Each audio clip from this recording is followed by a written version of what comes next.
Good evening, everybody.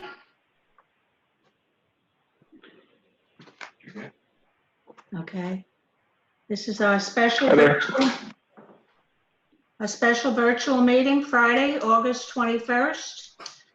This is a meeting to interview prospective candidates for attorney of Biscayne Park. First, we'll have the roll call. Mayor Hoffman? Here. Vice Mayor Kennedy? I'm here. Commissioner Ross? Yes. Commissioner Sambani? You're muted. Dan, unmute. Yeah, I did, Okay, sorry. got it. Yeah, Commissioner Tudor? Here. Okay, you want to lead us? I can't see Dan's face. Please? I know. I wish we could, thank you, Mr. Vice Mayor Kennedy. I've been saying that for quite a while. The light is not the best. Yeah, I can't see Dan. He's a silhouette. I know. Yeah. Is that good or bad, Commissioner Kennedy? It's fine. I can see the shine off the top of your head, but that's about Oh, it. Well, you're So on should I top cover? of it, so it's Okay, I'm okay. covered. See, now that you have to bring that up, you have to bring that up. You need the powder. Hey, I can't talk, so. Yes, Commissioner Samaria, would you lead us in the Pledge of Allegiance, please? yes, ma'am. I pledge allegiance to the flag of the United States of America and to the republic for which it stands, one nation, under God, indivisible, with liberty and justice for all. Hoorah. Okay. Are we going to have public comments? I think we should, yes. Okay, are there any public comments? Let me see if somebody, I'm sorry? I see Okay. Mr. Ross. Could I suggest, that we have public comments after the presentations and then they'll have something Not a bad idea. to speak about? I That think would be that's a good okay. idea. I think that's a good idea, Commissioner. That would be okay. Okay, we are going to follow rules. The candidates have been told that they have 20 minutes to do a presentation. After their presentation, we will ask them in order questions, one at a time. And after we finish the 5, we'll come back the other way, so it's even and fair. No jumping into other people's questions, no interrupting, and one question at a time per commissioner. And we hopefully will end this in an hour, since we told them it would be an hour. So we should have 40 minutes of questioning if it goes right. If I could ask, how, Go ahead, are we Commissioner Ross. limited in the number of questions that we could ask? Like One how at a many time, one at a time. So we'll go one round. And Yes. then if we've got time, we'll go 2 rounds. If we got time, we'll do 3 rounds. Okay. But May I ask a question or make a suggestion or share a thought or whatever you want to call it? Perhaps we might do what you suggested, Ginny, and what the candidates have been told. But for each, we're going to be talking to one candidate at a time. Save anything regarding to billing for the end. I would like to hear like kind of the substance questions, get through that. And then anything regarding bill, I'm sure people are going to have some billing questions. I do, because everyone's kind of proposing different things. And maybe that should be a conversation we have with each candidate separately at the end, so we can all engage in that conversation. Maybe at the end they could present how they propose billing, and then we could ask some questions on that. I'd hate to see some of our time get caught up talking about billing questions rather than substance while we're trying to we're not interview these gonna bring folks. the candidates together at all. All 3 will No, be separate. each candidate, each candidate. Maybe the 3rd round, if we're going into a 3rd round, could be on billing, and you might not be the only one that'll ask a billing question. I don't know. Yeah, But we have to play that one by ear, because that's hard. I just hate for us not to cover billing thoroughly for each candidate. Okay, but remember, 1 question per candidate, per commissioner at a time.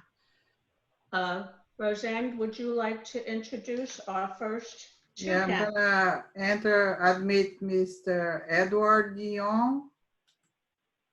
and Miss Valerie Vicent.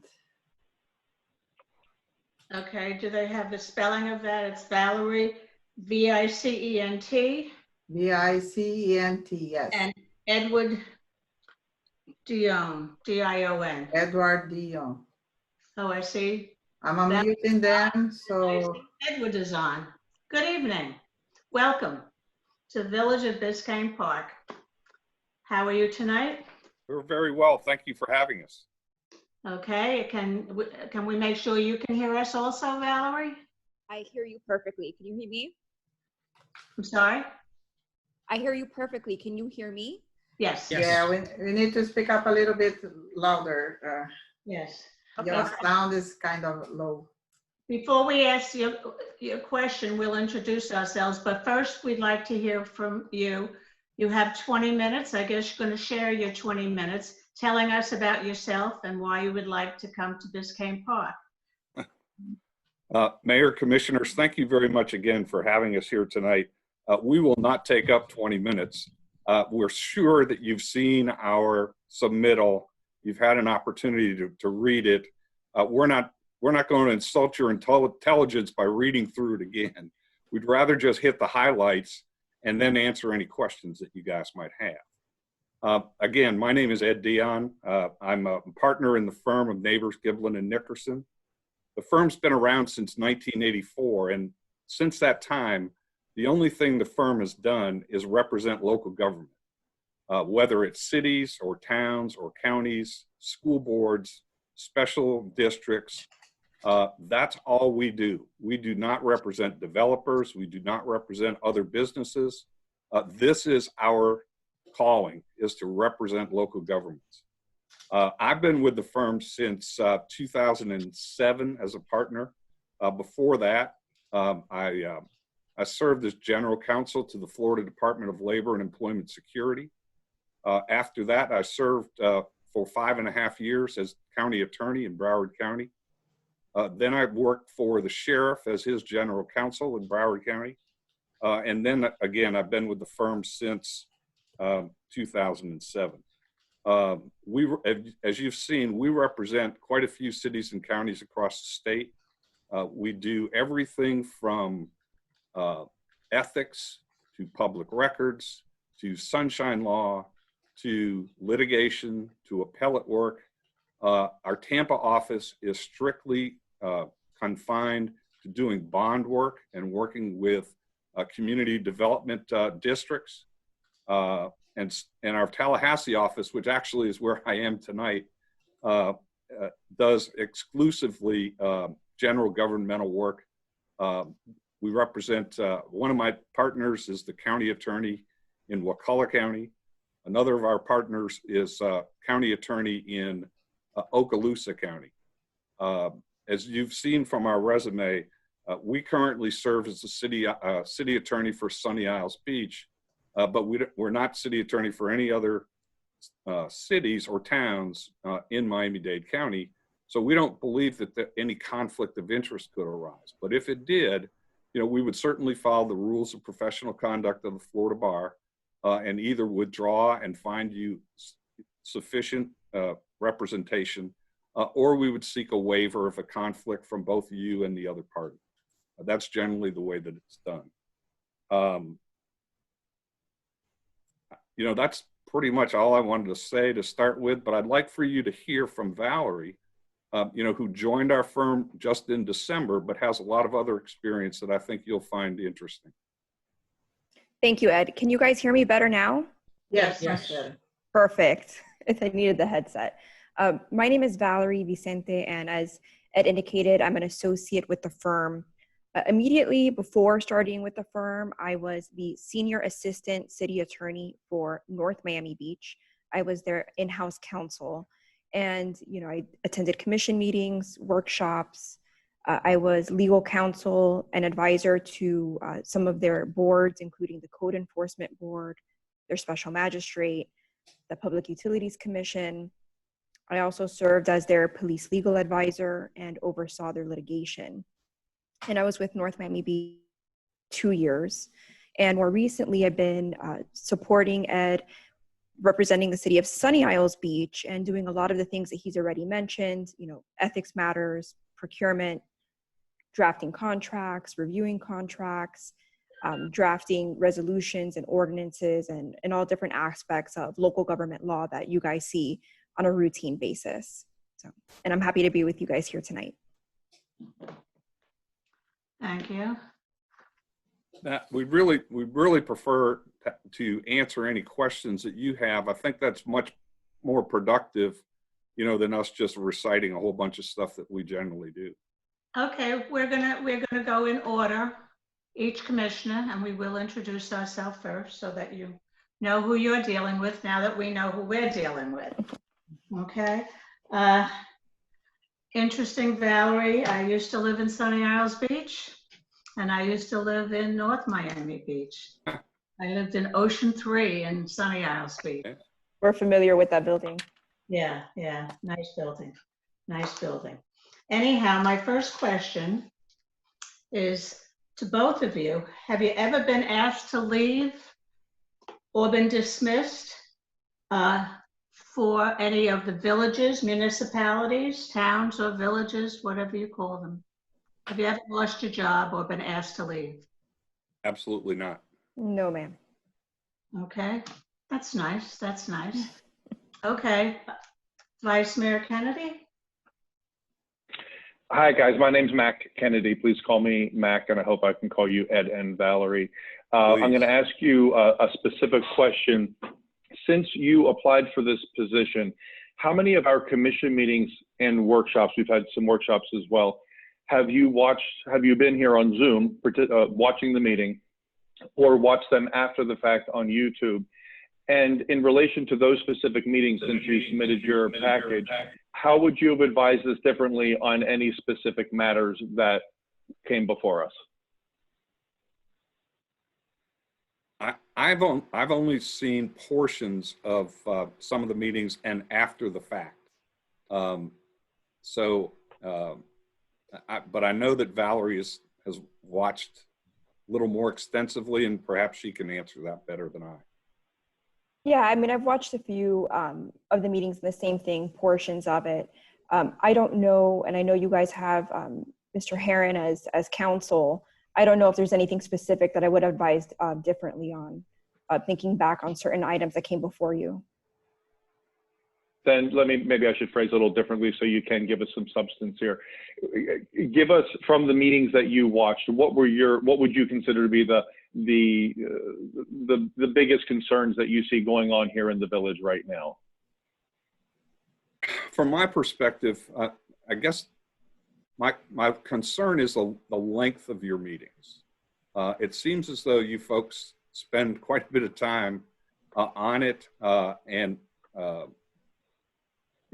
I think that there has to be a way that we could streamline that to ensure that everybody gets to participate, but perhaps use the time a little more effectively.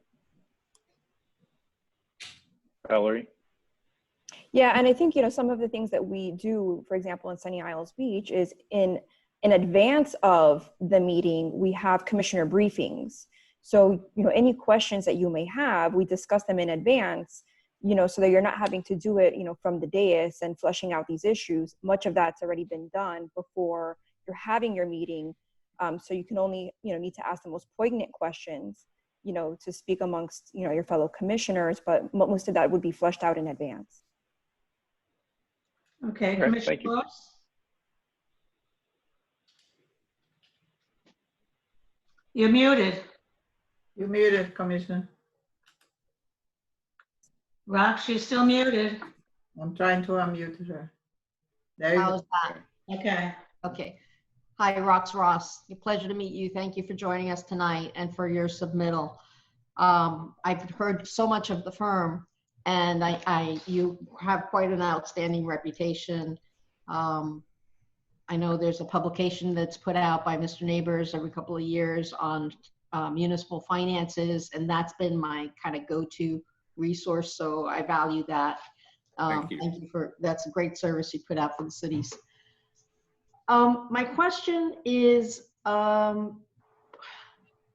what sets you apart from the other candidates that we're going to see tonight?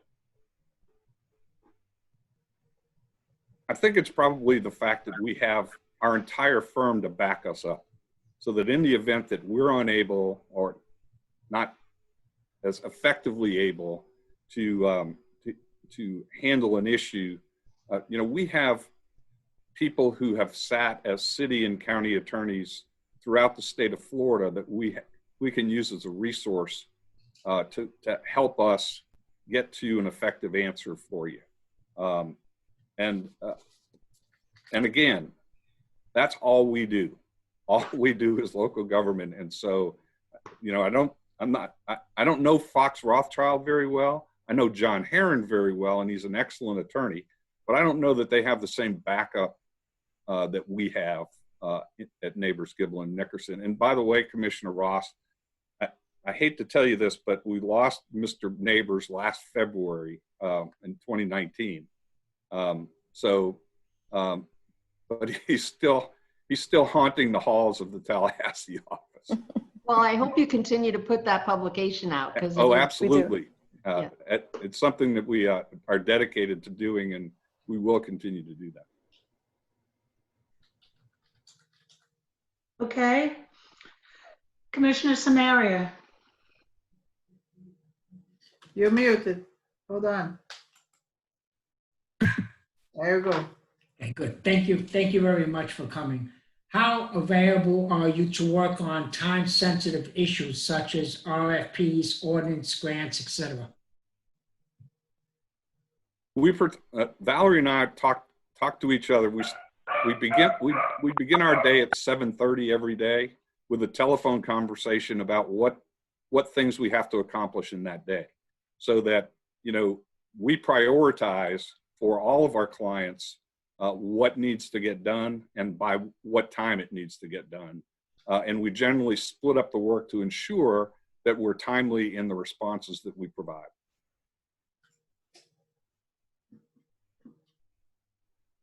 Are you going to answer it all, Valerie? Ms. Valerie? Oh, I'm sorry. No, I mean, I would just echo what Ed said. Yes, we make ourselves available, and certainly we understand that some things are time sensitive, and when they are, we'll ensure to address those. Okay, Commissioner Thank you. Tudor? Hi, I'm Commissioner Tudor, William Tudor. Actually, the packet you provided had very extensive information in there. I appreciate that. It's very definitely prepared us ahead of time. As for questions, Commissioner Ross actually touched on the one question I was going to ask you, and Commissioner Samaria touched on the other issue about the timeliness. So at this time, I don't have any questions for them. Let me just text you. I'll text you her name. Okay.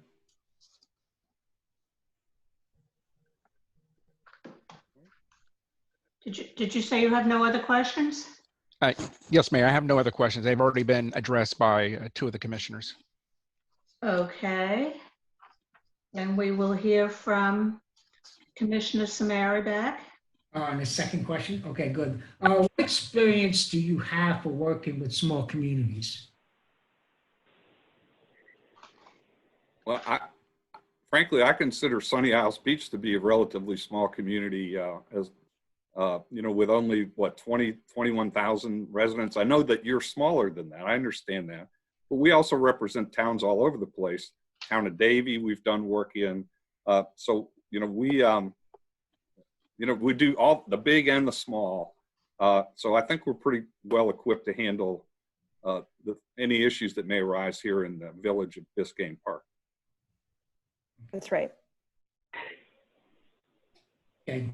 Well, does the other ones have commercial property, don't they? Yeah, you are unique, Commissioner. Right. We don't do a whole lot with communities that do not have any commercial whatsoever. But we're interested in seeing how that works for y'all.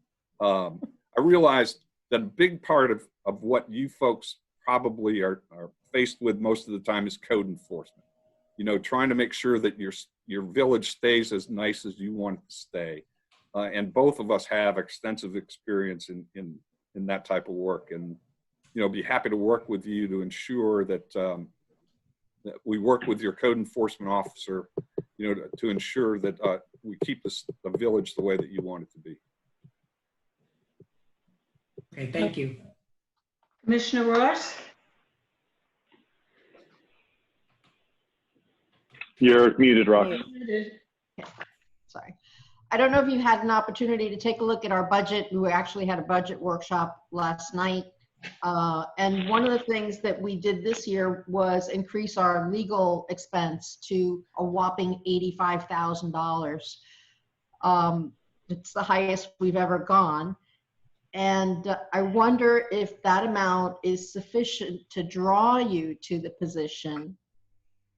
I know you mentioned the meetings going on long and you try to find a way to limit that, but what other efficiencies would you employ to try to stay within that budget of $85,000?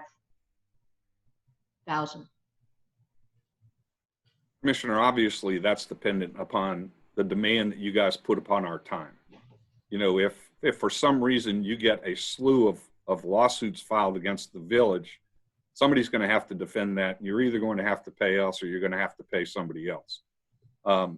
We try to avoid litigation at all costs because we know it's very time consuming.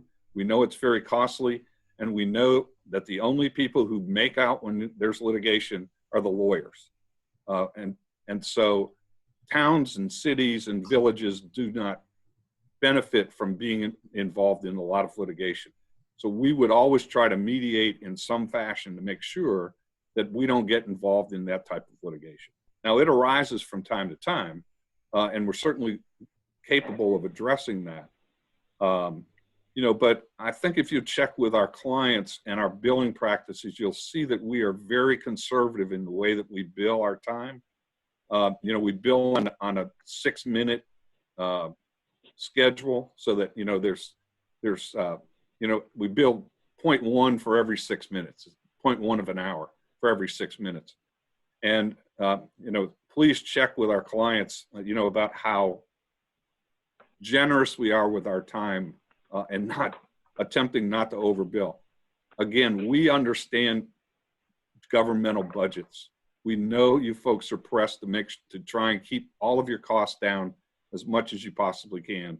And we will certainly work with you to try and make sure that we stay within that. But again, you know, that's really dependent upon the demands that you guys put upon our time.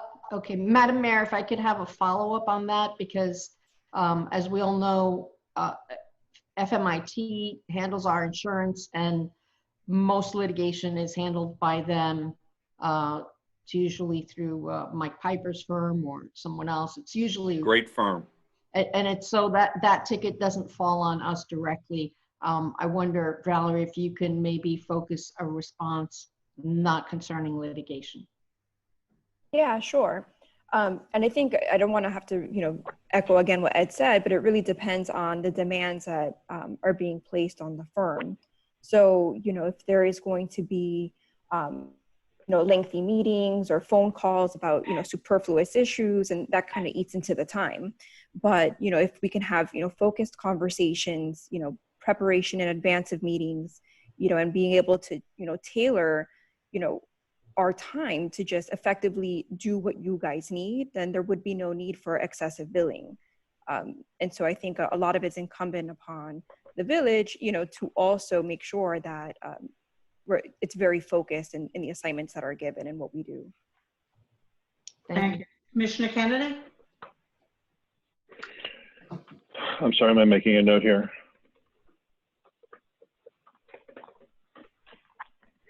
Okay, I have a question. I want to explain a little dynamic here. I'm assuming you've done some homework on us as well. We have an election in November, and we're a very small community, and none of us on the commission, it's not our real job, you know. So we're basically volunteers. And after the November election, there will only be one of the 5 of us that you're meeting here tonight that is certain to remain in office. I'm sorry, there are 2 that are certain to remain in office. One of them, the mayor, is newer to the position. Ginny and I were both elected in January to fill in for some people that resigned from their seats. Right. Ginny will be continuing on. Rox, Will, and I are our seats are open in November. So that means that we'll have one newer commissioner on the commission, and as many as 3 candidates who are completely new to this. They will not have held public office before, new to being a commissioner in the village of Biscayne Park. So we may have a group of very enthusiastic newbies here on our commission trying to take this place somewhere. Given that dynamic, what concerns, special concerns and considerations will you have for the village as an attorney, and what are your special qualifications to address those concerns, given the kinds of commissioners that you may very likely be working with?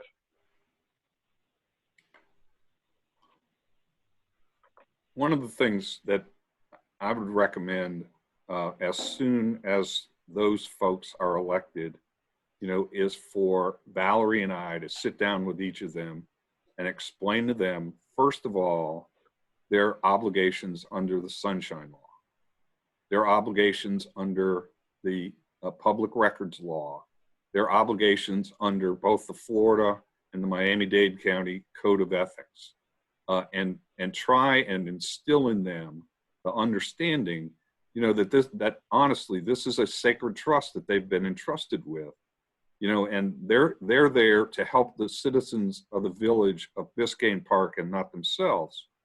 And maybe some people won't like that and they won't want us to remain as village attorney, and you know what? We're okay with that too. But we want to deal with people, who want to do what's right for the village. And I think that we can prepare them, and I think we can also prepare them for how to prepare for meetings like this, like Valerie said previously, to meet with them in advance, to answer all their questions, to make them understand that we are available to answer relevant questions related to the village at any time, so that we can streamline these types of things and try and keep within the amounts of your budget. Yeah, and like Valerie, I said, I think ethics and sunshine are the biggest, potential issues that you see with new commissioners who just don't understand because they're coming into this and they may not be familiar with it. Sure. Another issue that comes up often is maybe they come in with pet projects and they don't understand that, no, you can't, do your neighbor's roof, and so explaining, how municipal funds can only be used for municipal purpose. And so kind of helping them navigate all of that from the outset is something that is critical. Very good. I'm gonna ask for a little follow-up question on there, Ginny, and that's a very kind of legalese answer, and I appreciate that, and it's all very valuable and certainly relevant information for new commissioners. And I'm still consider myself a new commissioner. Beyond that, what will you do to help those people succeed in their positions? Setting the legal stuff aside, they're here, they're enthusiastic about getting something done, but they don't necessarily know the ropes. What will you be able to do to help them succeed as being a commissioner? Well, I guess we're just going to have to explain to them what the process is in order to get stuff accomplished. To form alliances. Let me interject for a second. I was an interim city attorney for a city that is in the neighborhood. I don't want to name the city and there's a commissioner there who was against everything. And the fact of the matter is that commissioner was right on several things, but was what I refer to as a bomb thrower. Instead of just explaining the stuff and trying to get the commission to move in that direction, he was just accusing people of things instead of trying to do it collegially. So that would be one of the things that I would certainly impart to someone, is that you've got to act collegially if you want to get anything done, for your neighbors or the people across the street or whatever it is. And I would use that story, to try and get them to understand, that we're all in this together. Everybody's trying to do the right thing. Nobody's doing anything wrong. And it's the manner in which you express yourself that sometimes gets the other votes on the dais. And that's, what we would be trying to preach to them about how to make that, how to make it work. Yeah, and then just adding to that, this kind of a distinct issue is getting to yes legally, right? And as legal counsel, you know, as the commissioners come to us, they have a policy objective. You know, our role is, to the ability that we can, is get you to yes within legal bounds. You know, if there's a situation where legally you cannot, then of course we advise you that, but really our role would be in that support is getting you to yes legally. Good. Thank you very much. Okay, I didn't introduce myself before. I'm Virginia O'Halpin, and I'm the mayor. And I like to get into personalities a little bit. Tell me, when you were in law school, each of you, what was your dream of what kind of a lawyer you wanted to be? Ed? I was in law school in the 1800s. And so was not just too far after you, right? I just wanted to make it into the 1900s. No, but seriously, I did not start out to be a local government attorney.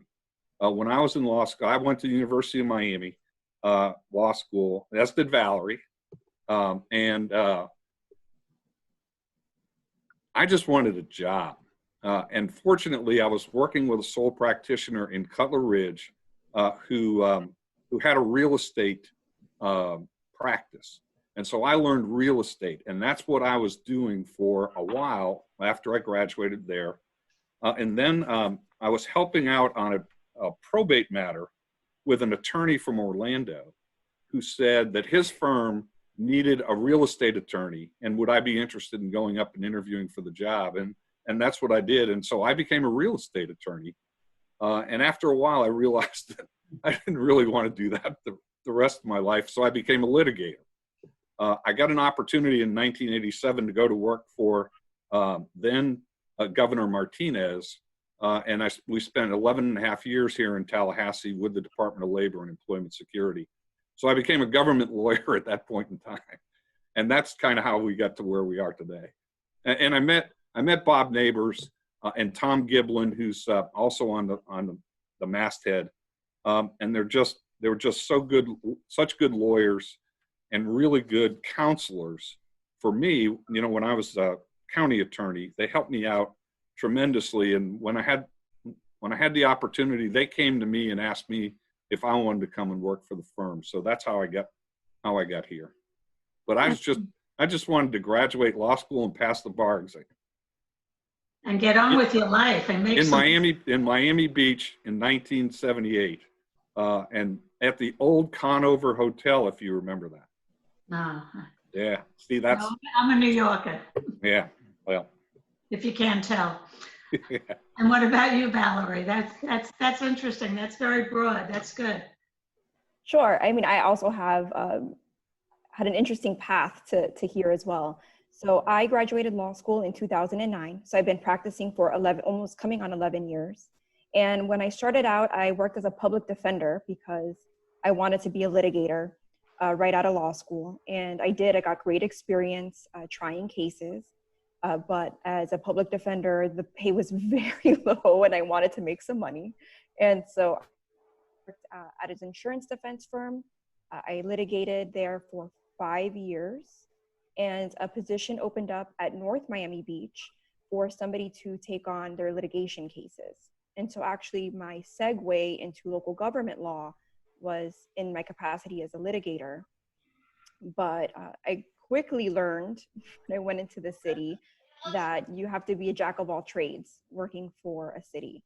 And so what started out initially as a litigation position quickly evolved into doing a lot of transactional work, legal advising. You know, you guys know, what in-house, counsel does. So it was through that position that I met Ed Dion, who is a special utilities counsel for North Miami Beach. And I came to work for Neighbors Giblin, and that's what brings me here today. Yeah, very interesting, very interesting. Yes, I know a lot of the people in North Miami Beach since I used to live in Eastern Shores also. Nickerson is not from New York, right? No, he's not. Okay. He's a gator. Well, what can I tell you, you know?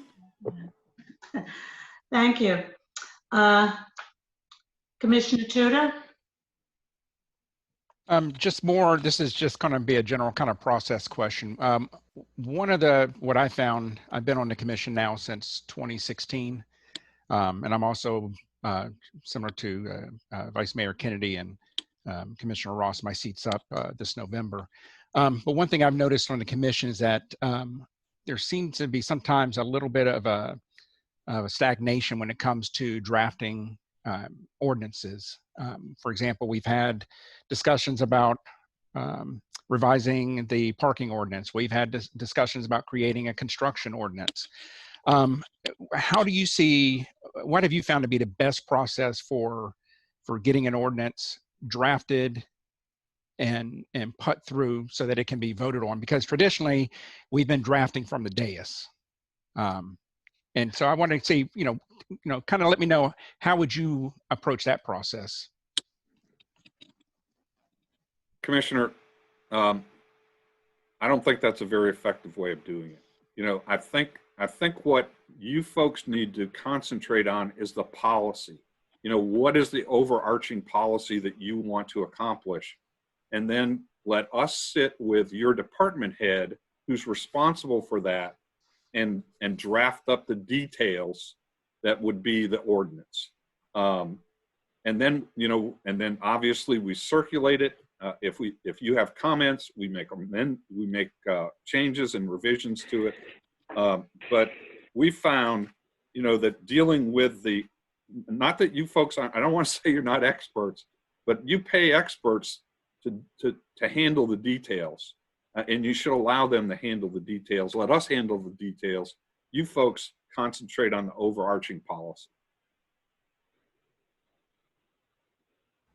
And I completely agree. And I think that's something that whatever attorney comes on board, I think needs to have that mentality, and they need to actually be able to, I don't want to say, I guess, instruct or help the commission understand, our role in that process as well. Because I think sometimes those lines get blurred a little bit in a smaller community like this.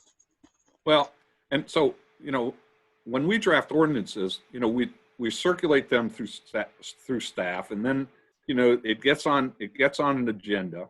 And as we talked about previously, we meet with the commissioners, and discuss in advance of the hearing or the meeting, do you have any concerns about those? Are there any issues that we can address before we get to the dais?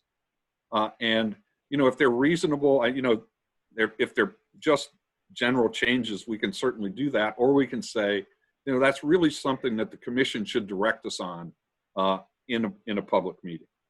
And so, that would be my recommendation for how to proceed in something like that. Okay, I appreciate that. Okay, Commissioner Samaria? Sorry, You're on Commissioner, mute. You're muted. You're muted You're there. muted. Try not to have my mute on when everybody else is talking. Thank you for coming. In what situation, first off, Commissioner Samaria, sorry, I didn't introduce myself. In what situation do you think it would be appropriate for you to be talking to a commissioner directly? What do you consider the best practices for communicating with the village?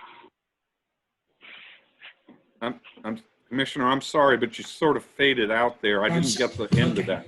Okay, then I'll repeat the question again. I'm sorry. In what situation do you think it would be appropriate for you to be talking to a commissioner directly? And what do you consider the best practices for communicating with the village? With the what? The last part. The village, the administration. The administration. Oh. You folks got to know I'm pretty direct. After all these years, if you want to talk to me, you get to talk to me. If you want to talk to Valerie, you get to talk to Valerie, and we're going to tell you what we think. We're not going to sugarcoat it. If we think something is drastically wrong, we're going to tell you it's our opinion that it's wrong, and try and counsel you into ensuring that you don't get into any trouble. with administration, that's never an issue for us. I mean, we talk to administration every single day. What in some cases I'm dealing directly with a city attorney or a county attorney, or Valerie's with an assistant, or city manager, county administrator. Yeah, the department heads. All the department heads, whatever issues they have, they know to pick up the phone and talk to us. We're available all of the time. Everybody has our cell phone. Everybody knows that we're available to talk about anything related, as long as it's related to governmental business. So that's never been an issue for us, Commissioner Samaria. Madam Mayor, I'd like to have a little backup on that. I think what I'm saying is it has to do with our billing, because talking to commissioners, you're going to be billing us for it, right? So if a commissioner talks to attorney a lot, that can take up our billing. That's been one of our biggest problems that we have had with the last 2 attorneys. Okay.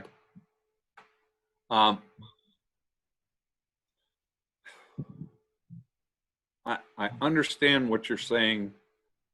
You're asking us to walk a tightrope between providing good counsel and being the monitor of time. And that's kind of difficult for me. If I've got a commissioner who wants to talk to me obviously about village issues, I'm going to talk to that commissioner until he or she is satisfied that I've provided the right answer. But I don't like talking on the phone for a long time. Valerie can tell you that. I like to get the answer as quickly as we can, so that, because we've got other clients who are asking us questions that we need to get to as well. So I hope that answered your question, Commissioner. I just don't know how I can say, Commissioner, your time's up after 5 minutes. Good answer. I don't think that's realistic. But you folks will see our invoices, and you will see very detailed invoices from us about telephone conversations with other commissioners, emails with other commissioners, so that if it becomes a problem, perhaps it's an internal issue that y'all have to address. Okay, thank you. Thank you. Commissioner Ross? Yes, just to tell you a little bit about myself, I have been serving on commission since 2009. I was first elected, served as mayor for 2 years, and then as commissioner for the balance. And I jumped in to finish a term where the mayor resigned and there was an open seat for 8 months or 9 months. So I jumped in to do that. No one ran against me, and I was sworn in, saving the village a lot of election money. But at the end of my term in November, and I could say it now that qualifying ended today at 5 o'clock, I am not coming back as on commission. I am not running. I think that I served the village for long enough, but I'm happy to have the opportunity to help out with this selection process. So you'll be facing a new person if you're the person selected. And my question, I guess, first to both of you is, which of you will actually be sitting at our commission meetings as commission? And the person that we would follow up on whatever directives are given at that meeting? For the most part, it'll be me, but there will be times where Valerie will sit in as a substitute, and we understand, given the circumstances, it won't be both of us at the same time, so we're not going to be double billing you, okay? But there were times, where I may have some litigation out of town that I'm unavailable, but Valerie will certainly be there. And I will guarantee you this, that you folks will become very comfortable with her very, very quickly. Because, she's going to be a superstar, and and her personality, as you can tell, is jumping right off of the screen. So, it'll be one of us, predominantly me, but she will be doing a lot of the background work on ordinances and resolutions and contracts and the rest of that stuff. But I'll be here for the meetings. Okay, just as a follow-up, I am paralegal at Stearns Weaver, and I work with their business reorg bankruptcy department. And because litigation has come up a couple of times, in the area of law that I'm in, it's more collegial, you might say, where everyone's trying to maximize the estate to make a payout for the creditors. Mhm. And there's not that much conflict as in a straight litigation arena. So I worry a little bit for attorneys that have the litigation kind of philosophy of things, because for me, that doesn't help resolve issues. And since it's come up, the words come up a couple of times, the village really hasn't been involved in much litigation, except for the issue we had with the police, and that's coming to a tail end right now.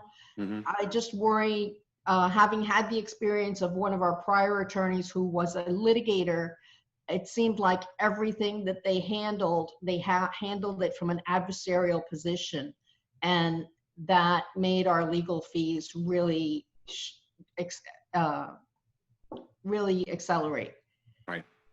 I tried to explain it earlier, Commissioner, and let me do it again. I don't like litigation any more than you do. But sometimes it's inevitable. But our practice is to try and avoid it to the extent we possibly can, and then to try and get to a resolution of it as if suit is filed as quickly as we possibly can. I mean, that's just our philosophy. You know, we're litigators when we have to be litigators, but we're general governmental lawyers first. And we're looking out for the best interests of our client, which is, as I said before, generally is not litigation. Okay, thank you. Val? Vice Mayor Kennedy? Well, oh, did you have something to add? No, I'm no, sorry, Valerie. no, it's okay. Thank you. Okay. Okay, since we touched on some billing stuff, I would like to talk to you about that. You have proposed to us a flat fee of $75,000 a year based on 30 hours of work per month. And that was the reason why I asked my first question about how will you handle possibly several new members, and they do need more help. I have probably used up more than the average commissioner's amount of time with our current attorney since I've joined the commission, because I had a lot to learn and very enthusiastic in trying to get things done. In pre-meetings, I try to get as much done with him privately as I can, so I can present better at the meetings, and it's worked.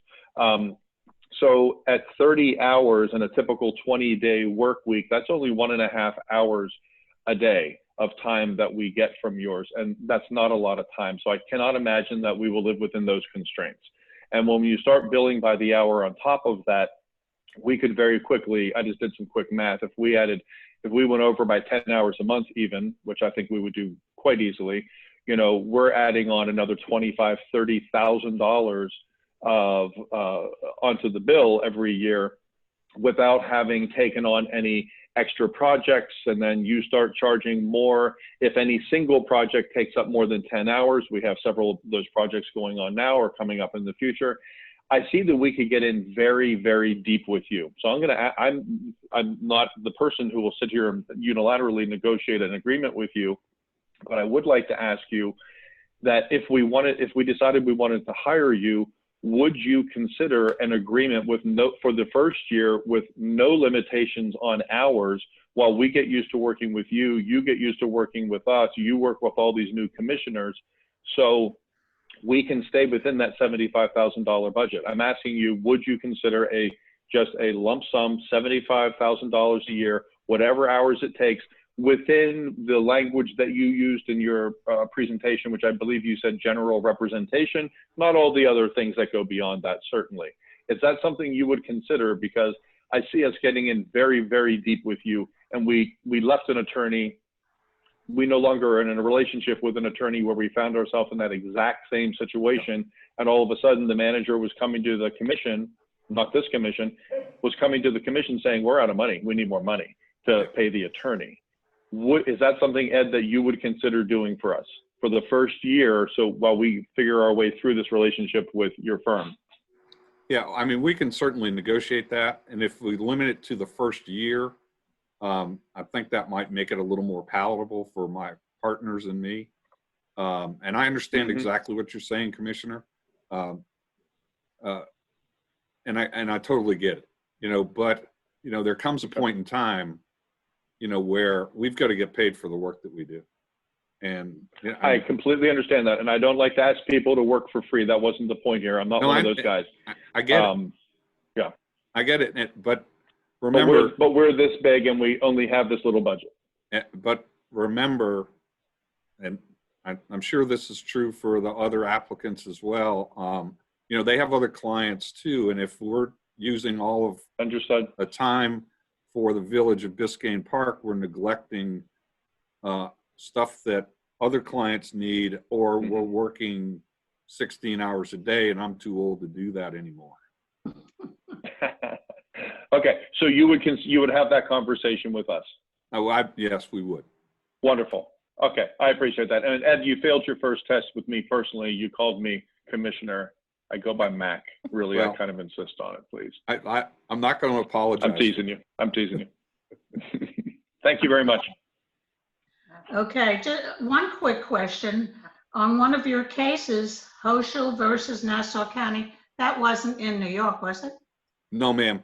Nassau County is Fernandina Beach, up in the northeast corner of the state. I know there's a few others. I like to think there's only one. But, no, listen, we do not practice out of the state of Florida. Our practice is confined to the state of Florida. But it's all of the state of Florida. It was just fascinating because it was a new courthouse annex, and I couldn't figure out which one, since I'm a retired deputy undersheriff. Oh. So I'm a little familiar with those. What was your favorite case, Ed, that you're most proud of? I got an opportunity several years ago to represent 25 counties, challenging a statute from the Florida legislature. It's sort of complex. Several years ago, Florida amended the Constitution to require the state of Florida to pay for court costs. It used to be that the counties were paying for a lot of those court costs. So they amended it, and that meant that they were supposed to pay for state attorneys' offices and public defenders and what's known as conflict counsel. So in the event that the public defender has a conflict of interest, let's say there are two murder suspects, the public defender can't represent both of them, so they would hire outside counsel to do that. The Florida legislature was supposed to pay for those conflict counsels, and they were trying to push that money back down to the counties. So we filed a lawsuit in Tallahassee, which is where we had to go, and we brought the case all the way to the Florida Supreme Court, and they ruled in our favor. So I'm pretty proud of that case. Okay, very good. Valerie, besides that, we have the vote for 100 years this week. What was the case? You're not old enough to have really a favorite case, but so far, I was going to say, I don't know. I don't have the war stories that Ed has, especially in local government, because, you know, it's only been a few years. Local government, any kind of case. Oh, gosh. I did personal injury for a very long time, so it's not nearly as legally sophisticated as some of the issues that Ed's been hearing. But yeah, no, I've done mostly prior to this personal injury. So when I was at North Miami Beach, a lot of trip and falls on sidewalks, broken water meters, and we got a slew of characters. Usually females, they stuck you right away into matrimonial or custody cases. So it's none of those. You were lucky. You missed them. Yep. Okay. Commissioner Tudor. No, really, at this point, I don't have any other questions. Okay. I'm the easiest commissioner, as you can see. Are you running for re-election, Commissioner? Yes, sir. My wife says I'm crazy, but yes, I'm running. Well, good luck. Maria, do you have a question? your resumes are really very complete, which is very nice to see. Thank you. Yes, I do. Yes. What experience do you have in writing RFPs? I didn't understand that. RFPs. RFPs. Oh, Yeah. Dan, you have to look at where the microphone is when you're Oh, talking. I'm sorry. Yeah, what experience do you have in writing RFPs? Bring your book to you. Yes, I We, do. Bring you to yeah. your book. We do that on a regular basis for the city of Sunny Isles Beach. What was the latest one we just did, Valerie? Do you remember? There's been quite a few. The landscaping was one, but they usually get drafted and scoped by their purchasing agent, and then we review them for legal sufficiency. Right. Okay, thank you. Is that it? Yeah, that's the question, yeah. Okay, Commissioner Ross, do you have another question? Yeah, I would, well, just a quick follow-up on that RFP issue. Because we have very limited small staff. So, for example, we just did an RFP or are doing an RFP for sanitation pickups. But we don't really have someone on staff that can craft that scope of work. So it becomes a challenge to pull it together. Have you had experience with that? I mean, whether it's sanitation or some other need, if the staffing at the city is not, doesn't have the tools to do that, how would you step in and try to craft it? Well, we'd certainly try, but we're not sanitation experts. I mean, as you know, there's certain boilerplate language for every single RFP that you've ever seen. And we're obviously very familiar with those. We'd work with whomever has the most knowledge, I guess, to try and get what it is that you folks want. But we would certainly help draft that. That's typical, but generally, Commissioner, we generally work with staff to try and get those details, because we don't profess to know all the details about certain projects that folks want to do. So, and certainly that's what I would expect, is for you to focus on the legal sufficiency of it and not the nuts and bolts. But we were in that situation, so that's how it occurred. Well, we know how to ask questions. We'd certainly ask, what are we trying to accomplish here? How many times a week do you want them to be picking up? What's your budget? How much, that type of stuff, so that we can try and help them frame the appropriate clauses, to ensure that you get the best people who are responding to those RFPs. Great. Mayor, if you'd indulge me, I was just doing that follow-up on Commissioner Samaria's question, but my real question is, I know your firm does work for maybe all of the 400 cities in the state, or close to many of them, but oftentimes for like a specific issue like utilities or very specialized thing. Yes. So there aren't many, there's Sunny Isles now, but there aren't many cities that you have served as a city attorney. And so what drove you to do that, offer to do that for Biscayne Park?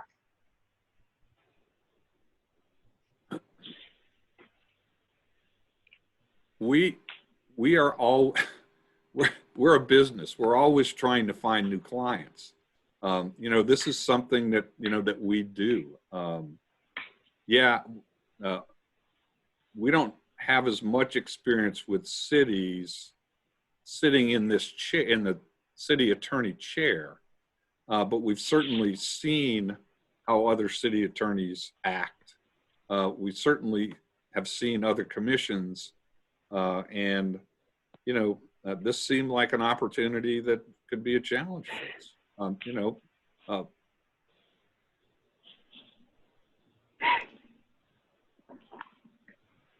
Okay.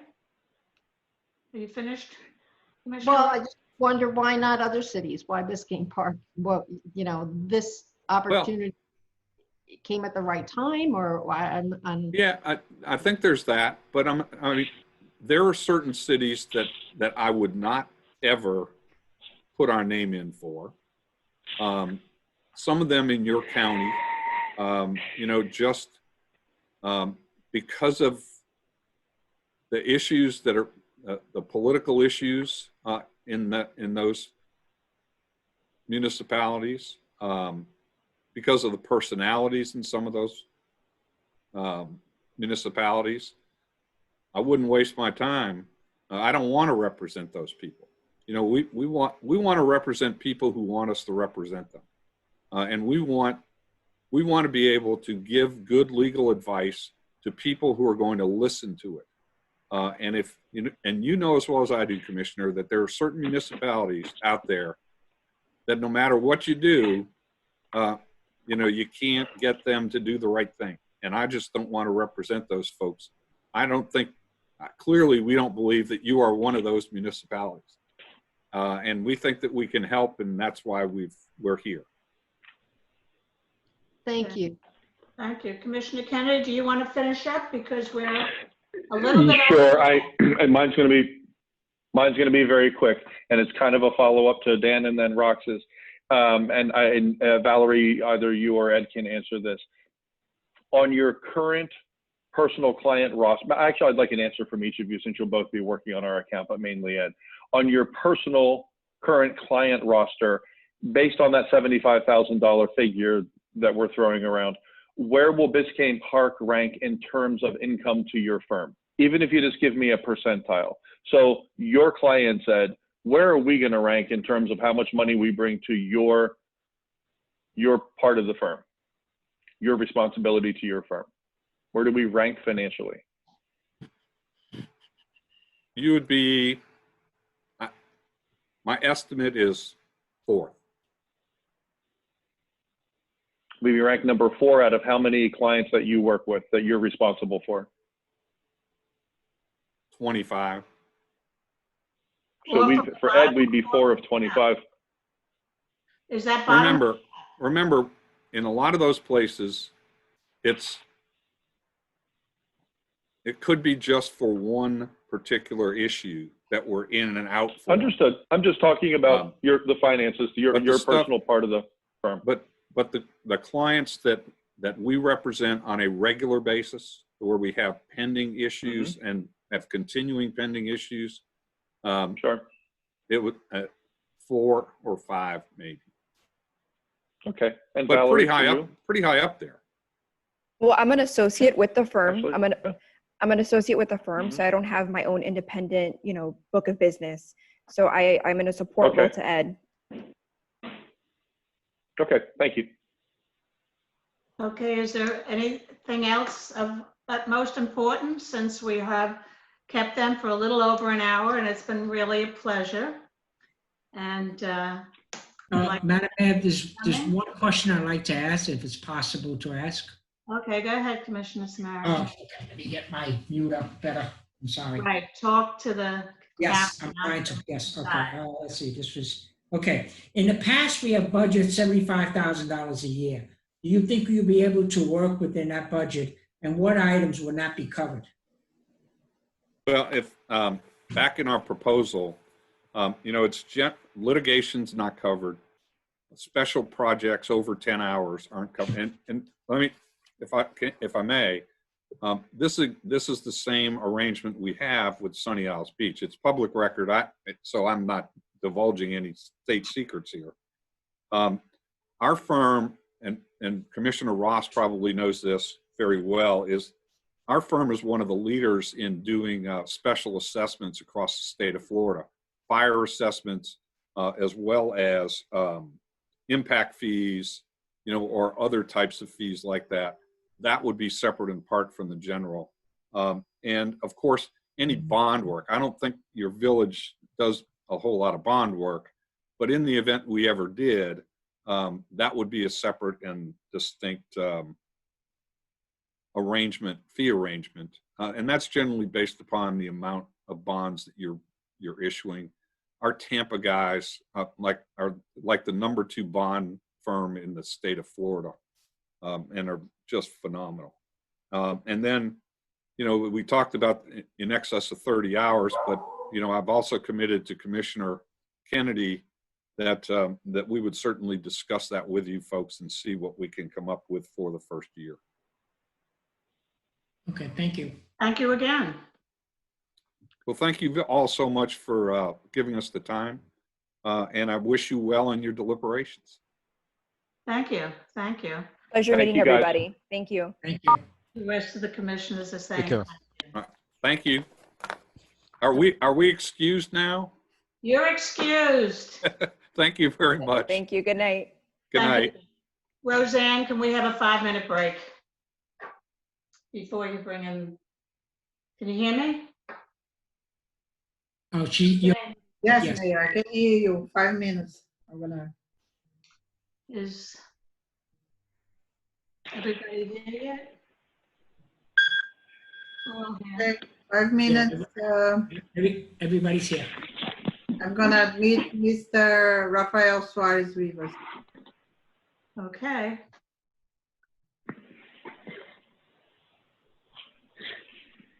I don't see him yet. He's here. Let me unmute him. Oh, he's on the bottom there, Yeah. underneath Commissioner Tudor.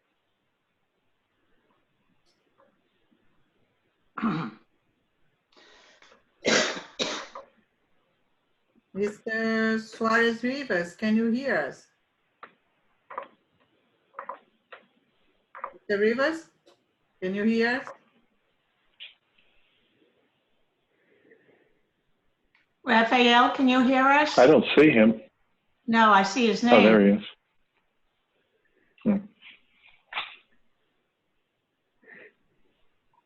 What do we do? Let me try to communicate with him here over there. You have a phone number for him? Yes.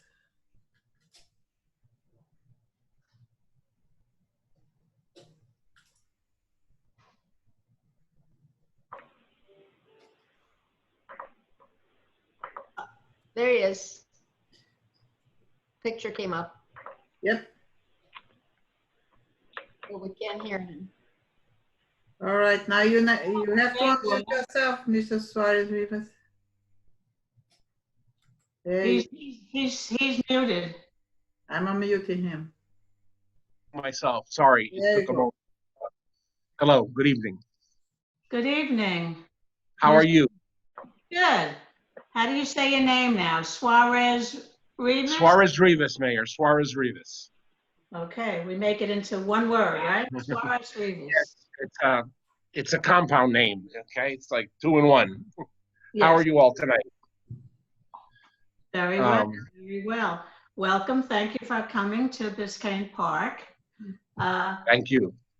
I am Virginia O'Halpin. I'm the mayor, and each of our commissioners will introduce themselves.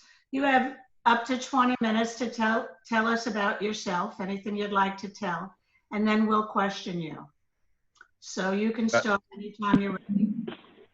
Okay. That sounds fine. I did have a brief presentation. Should I start it now? Yep. Okay. Well then, I will deliver it. Good evening, Mayor O'Halpin, Vice Mayor Kennedy, Commissioners Ross, Samaria, and Tudor. Thank you for affording me the opportunity to interview with you today and present my credentials for consideration as village attorney. I do recognize that the village of Biscayne Park has a unique identity as a residential community and that it is responsive to its residents and I believe wishes to maintain a good quality of life in the village. I've noticed this simply from the emails that are sent by the city with regularity, which are very informative about various topics. So I think that the village seeks to be engaged with its residents. Unlike other cities, it seems to be residential in nature and not a multi-use community. And I imagine that this is part of the identity that you want to maintain. I would tell you that for myself, what is perhaps different than a law firm is that while I do have a PA, I'm an individual, and perhaps different than a law firm, what I would seek to do if this went forward and I was selected is to have the village as my primary or my major client. And the village would receive individualized attention from me, individualized professional services from me on a recurring basis, and any legal counseling, legal work, billing, compensation would be with me individually on a recurring basis. The village would be my sole and my primary client on a major basis. And that is perhaps a distinguishing feature from a law firm, which by nature is a business enterprise and understandably seeks to have various clients and various interests.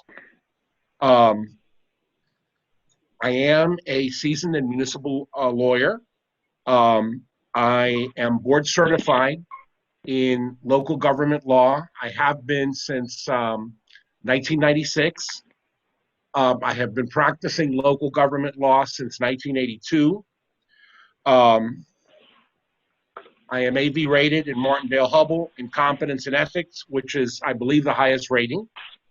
Perhaps most germanely or most appropriately for Biscayne Park, I did serve as a city attorney in a small to medium-sized city, Miramar, where I successfully performed on an individual basis day-to-day legal work such as memos, reviewing or drafting contracts and legislation, representing the mayor and the boards, handling the commission meetings, including quasi-judicial hearings.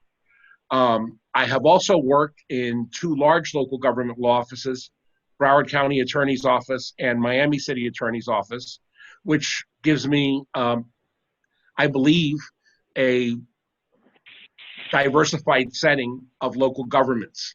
I also worked for the city of Hollywood as well for a few years as a senior assistant city attorney. So I've worked for small, I've worked for medium, and I've worked for large government entities. I have been assigned counsel to various boards. So I'm conversant with handling board meetings and quasi-judicial hearings. For example, historic preservation boards, zoning board, planning, zoning, and appeals board, urban development review board. I've also in the past represented the Miami Parking Authority, which deals with off-street parking and garages, Broward Center for the Performing Arts, which dealt with the theater, and Bayfront Park Management Trust, which is manages Bayfront Park. So I'm familiar with park operations from working with them for various years. I work with the Southeast Overtown Park West Community Redevelopment Agency and work with them on various grant agreements and community redevelopment projects as their assigned counsel with other counsel. I've represented cities in numerous bid protests. I've represented the cities in quasi-judicial appeals, like appeals of zoning decisions of the commission or historic preservation decisions of the commission. I've worked with procurement, purchasing, as it's also known. And with procurement, I drafted or reviewed many various kinds of contracts, professional service agreements, architects and engineers, public works, construction, right-of-way, agreements with FDOT, the so-called beautification agreements, interlocal agreements with the county, a lot of different and various and sundry contracts. I'm not a litigator by specialization. but I have worked on cases, sometimes alone and sometimes with others, defending cities in bid protests, in pension matters, and challenges to zoning decisions. I have handled many day-to-day legal areas, and I guess that's what I want to focus on in telling you. Procurement, public works, contracts, legislation, liens, ethics, conflicts, intergovernmental affairs, sunshine law, public records law, ethics opinions, procurement decisions, many different things that have come through because I've been, while I've focused on certain areas, I've been generalizing my practice. I think that this is a great professional opportunity, and I would hopefully be able to serve the village by bringing professionalism, personalized professional services, accessibility, neutrality, and integrity to the role of village attorney. I have been active in what's known as preventative law programs. If that's of interest to the village, that's, for example, when you meet with staff and you tell them the basics of ethics laws and public records laws and, conflict laws and sunshine laws, so they can, guide themselves appropriately in their day-to-day conduct. I have presented seminars as a speaker or as a co-speaker on procurement, construction, code enforcement, property rights, land use, and other topics of interest. I would be very excited to be offered the position. It would be a highlight in my legal career, one of the highlights. I want to thank you for your consideration, and I welcome your questions and comments. Thank you very much. Have you ever been dismissed or asked to leave your employment from a city, municipality, town, village, etc.? Yes, once in Broward County, after a county attorney that had hired me left, a interim county attorney came in and very summarily dismissed various assistant county attorneys, myself included, myself and various others that I don't believe had anything to do with work. I believe it just had to do with we were close to the person that had left. I did obtain a lot of references, and I received a lot of good wishes from persons in Broward County, and in fact, I later served for several years as one of their hearing officers. That one time, which was, I believe, in '98. Okay, he cleaned house. Yes, well, there were 4 or 5 of us, so I mean, I wasn't the only one. Right. I wasn't the only one. Yeah, 4 or 5 of us, and there didn't seem to be any rhyme or reason other than we had all been brought in by John Copeland. May he rest in peace. He's now gone, but he had been my supervisor in Miami when I was a baby lawyer, and he eventually brought me to Broward County. Okay, thank you. Vice Sure. Mayor Kennedy. May I call you Raphael? Yes, you may. Hi, my name's MacDonald Kennedy, and I go by Mac. Please call me Mac. Raphael, I have a question for you about your sort of the research and preparation you've done to meet with us tonight, and thank you for coming, by the way. So, Raphael, tell us how many of our commission meetings and workshops you have attended live on Zoom since you applied for the position, or you watched on, they're posted on YouTube after the fact. So tell us how many meetings and workshops you've watched on Zoom or YouTube since you applied for the job, and provide a capsule summary of current village topics that you would be most concerned about on our behalf. You can talk about any kind of missed opportunities, some things that you might have suggested otherwise. Tell us your view on what's going on here based on what you've observed during the application process. Okay, good question. I haven't observed much during the application process because, there, as far as I know, other than meetings where you've discussed what direction you want to go, there hasn't been an extensive meeting about this until this evening, to my knowledge. Look, I'm a very candid person. I maybe should have watched more, but I did watch one full meeting, probably about a fortnight ago. I thought I would watch more, but I really didn't know the timing of this or what was going on until recently, where I received the communication. I think it was last week. And in that meeting, there were discussions about an FDOT project, certain beautification projects. There were discussions with FDOT officials, which were there and which seemed to have consumed a fair portion of the meeting.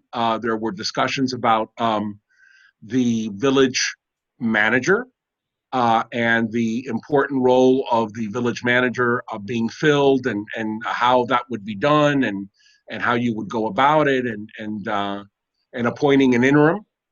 And there were some other discussions about neighborhood matters, and that is those are the to me what were the most. There were reports from certain. There were reports about certain police matters, and crime statistics, and there were reports about CARES Act funding and how to go about that, and what was reimbursable and what wasn't.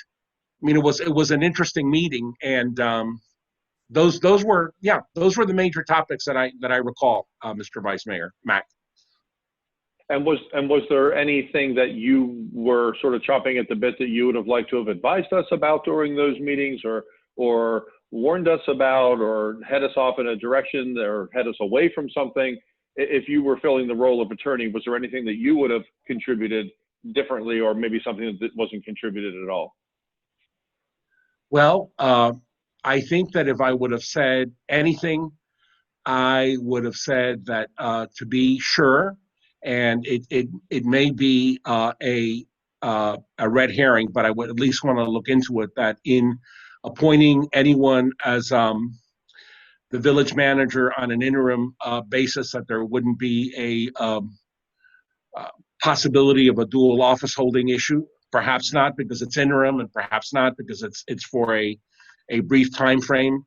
I might also have advised with some of the CARES Act funding if there was a time constraint, as there sometimes is with these kind of fundings, and that I frankly don't recall the specific if there was, but to accept it, making it subject to a understanding or a memorandum of agreement or a letter agreement with the county as the funding agency, that what would be reimbursable expense and what wouldn't be. I mean, offhand, I would have thought that really most anything that a first responder would be doing these days would have some COVID aspect, because they're dealing with the public, in situations that involve persons being spoken to, or questioned, or met with, or apprehended, or something.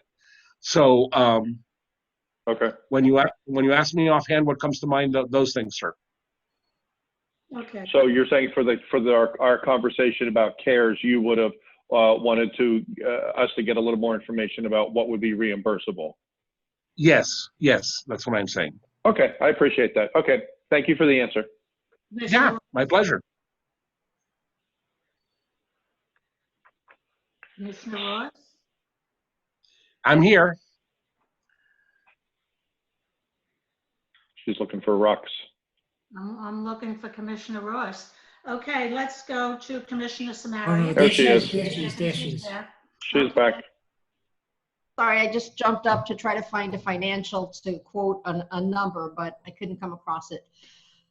Good evening, Mr. Suarez Rivas. Welcome. My name is Rox Ross. I have been on the commission since 2009, and I'm close to the end of my time here. But I'm glad to have the opportunity to meet with you and interview you for this important job for the village. Likewise, Commissioner, thank you. My first question is with regard to our budget allocates, last adopted budget allocated $75,000 for the village legal expenses. And we had an experience with a prior village attorney where the fees sort of got away from us. And it included it included amending the budget to expand that expense, and it was not a very satisfying situation for the commission, certainly, and not for the general public watching it. My question is, do you believe that amount is sufficient to attract you to the position, and what efficiencies would you employ to stay within that budget? That's a good question as well. It's a penetrating question. I would tell you that because of my particular circumstances that I have, which I can elaborate on, but I have other income at this point in my life. And because of that, I am not uncomfortable with that allocation that you have stated. So I'm speaking from that vantage point, frankly. I would think that the efficiencies that any practitioner in my situation, or certainly speaking for myself, that I would bring are, one, you try to standardize things. Like, for example, I'm going to give you a very simple ABC example. If you have a city deed, you use the Florida statutory deed form, a quitclaim deed from the city to someone for right-of-way. You do the same thing for an easement. You do the same thing for a municipal lien. You do the same thing for a generic resolution. For example, appointing someone to someone or awarding a particular contract to a vendor. Not all work loans itself to that kind of, shall we say, formulaic approach, but a lot of the day-to-day work does. And when you have forms, like, for example, in the law department in Miami, I was very, very involved in setting up what's known as the land use transactional template forms, which are probably hundreds at this point. So when you have forms, you can take those forms and you can adapt them, and you don't have to reinvent the wheel. Of course, with things like memos and legal questions, there's no getting around research, because you want to be competent and diligent about what you're doing. But still, if you've been in the area, you might be familiar with the fact that if someone, for example, asks you, well, I'm not going to be meeting with the selection committee chair who is recommending a manager to us, for example, privately, but I'm going to be receiving emails, or, I'm going to be receiving Twitter feeds or some such thing from this person, from him or her. And then the answer would be, well, that's an evasion of the law, because, certain. So if you're familiar with some of the day-to-day areas of municipal law or local government law, you can hopefully opine on things like that relatively efficiently. So I would say centralization. I would say a bank of forms, and I would say that a lot of legal research is available online now with Westlaw, which I would certainly seek to continue my account, and that has a plethora of information on cases and opinions and things of that nature. And also, there's even free websites that are very beneficial, like the Florida Attorney General's website. If you know how to navigate that, you can often find opinions on many things that have been issued in the past 50 or 60 years or so. I would, as I said, if I was selected and this went forward and the village was a primary client, I would not be, and again, I don't know if anyone's doing this. I'm just saying I, for myself, for what I consider basic service, which is work product, attendance at meetings, telephone conversations and things like that, I would not be, doing additional specialized billing for that. It would just go within the regular compensation. I guess I should also mention that it is, while I am intending to encompass things like the meetings, legislation, contracts, memos, counseling, it's my understanding that the village is a participant in the Florida League of Cities in insurance defense program. So we're not talking litigation, your slip and fall cases, your civil rights cases, things of that nature. We're talking, let's call it the governmental or transactional or municipal work. So that's I hope I didn't drone on too long, but that's my answer. Very good, thank you. Sure. Commissioner Samaria? Yes, hi. Commissioner Dan Samaria, thank you for coming, sir. How My available are pleasure. you? How available are you to work on time-sensitive issues such as RFPs, ordinance, grants, etc.? I, if selected, as I said, the village would be a primary client. So to review an RFP, if it's complex, is something that, to my mind, normally takes, let's say, a week or 10 days. I mean, because you've got to go through it. There's general conditions or special conditions. To do a simple resolution or ordinance like, okay, we want to co-name the street with the county, or we want to declare a special day for whatever ceremonial or municipal purpose. That can be done in a matter of hours or less. A simple ordinance can be done in a matter of hours. Now, if someone said to me, again, Commissioner, trying to give you a direct answer, but I have to be explanatory. Rewrite the procurement code. That will take several weeks, but most resolutions should be a matter of hours. Most ordinances should be a matter of hours or a day or two, and most simple contracts should be a day or two. RFPs and more complicated contracts are a week, 10 days, tops 2 weeks. And that depends on the numerosity. Like, I know the village is important, every city is important, but I imagine, and I would think that you're not like Miami where, 50 contracts will come in to be reviewed one day, because, again, you're talking about one person, a man or a woman, dedicated to this. Okay, a follow up on that. How is that going to affect our billing? Because if it's going to take you a week to do RFPs, that's going to affect. How is that going to affect our billing? Well, the billing would be kept under the amounts that would be stated. Okay, the billing would be kept under the amounts that would be stated, and I am being not conservative. I'm being liberal. Sometimes I'm very quick. Sometimes people in the past would call me,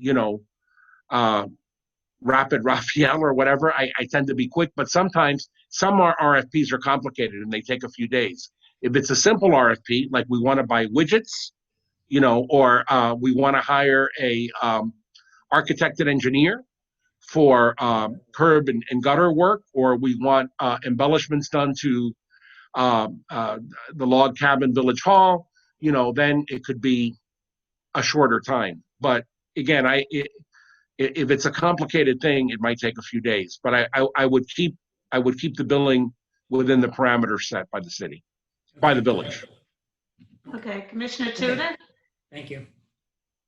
Yes, Commissioner William Tudor. Hello. I want to thank you for being here tonight and going through our questions. My pleasure, sir. I just have a quick question. And sure. We've had I would say probably one of the issues we've had has been when it comes down to ordinances. Sometimes we get bogged down with where the commission will try to write the ordinance from the dais. has been your experiences? What is the better process that we should be following, and the guidance that you'd be giving us when it comes to the best process for getting an ordinance, through the process? Well, that's an incisive question as well. And every place is unique, and every place, follows its own format. But as you know, an ordinance has to be, unless it's an emergency, has to be presented twice and read twice and passed on second reading and so forth. In Miami, there's a practice of public comment for a period of time for any important ordinance, an important one, like, for example, expanding the downtown development district or putting in a stricter code of ethics. But on more routine or day-to-day ordinances, there is usually a draft. The draft is prepared. The draft might be circulated. It is fine that the draft is circulated as long as any comments are made individually, not, the only way they can be made collectively by the local legislative body would be obviously in a meeting setting. Otherwise, they would have to be made individually and sent back to the to the village attorney or administration. And sometimes, there's a case law on this that you can change an ordinance between first and second reading as long as it's still the same essential subject matter. Like, for example, in the famous case that I'm talking about, it was vacation rentals in the Keys. And the Florida Supreme Court ultimately held that if it wasn't a material change, if you were doing, refinements and you were changing things, but in the vacation rental subject, not going into vacation rentals and also timeshares and, something else altogether, you could do it. So the other thing you can do is when it's at first reading, say what you want. It hopefully can be clearly recorded on the tape in the minutes, and then that change is made for second reading. But it's best not to do it unless it's a very discrete small change, like you want to change may to shall, or you want to change 11 p.m. to 10 p.m. It's best not to do it from the dais because it can lead to confusion and sometimes just mistakes. So so my advice is either you if you're not going to have a comment period, you either give individual comments to city attorney and or administration individually, or you make the suggestions orally but clearly at first reading and change it for second reading. But don't try to come up with a whole ordinance on the floor. Okay. I hope that's responsive to your question. Yes, it is. I appreciate that. Thank you. Okay. Okay, Raphael, Yes, ma'am. let's get to you personally. When you were young a few years ago and you were coming out of law school, what type of law was your dream to practice in, and what did you start practicing? I started practicing in commercial law with a firm that is now dissolved. I mean, it no longer exists. Britton, Cohen, Kaufman, and Chance. It was commercial law, and I learned the basics of litigation there. I knew someone there. It was a good firm. I felt lucky to get in, but it was like a factory. It was a lot of commercial and collection work for Southeast Bank and for Visa and for MasterCard. And so I think about a year or 2 years later, I drifted into municipal law. And once I started it, my first job was in the city where I happened to live, in the law department of Miami Beach. I felt I had found something that I enjoyed. I enjoyed helping the city, dealing with the community, trying to help the officials and the administration. And I've pretty much stuck with it since then. So other than, I'm not going to call it a bump in the road because it was a good experience, other than commercial and collection law at the beginning at a pretty mid-sized law firm in downtown Miami, I ended up in municipal law since, I'm really going to date myself, but pretty much my whole career since 1982. You knew you didn't want to be a collection attorney. I knew I didn't. I mean, it was good. I learned how to find out who is secreting money, who doesn't want to declare their assets, you know. Beat the system. How to beat the Right. system. Right. You know, Florida's they say a debtor state. You know, I'm not gonna plan on that, but you know, that was always a challenge to try to get money. Thank you. Vice Mayor Yes. Kennedy?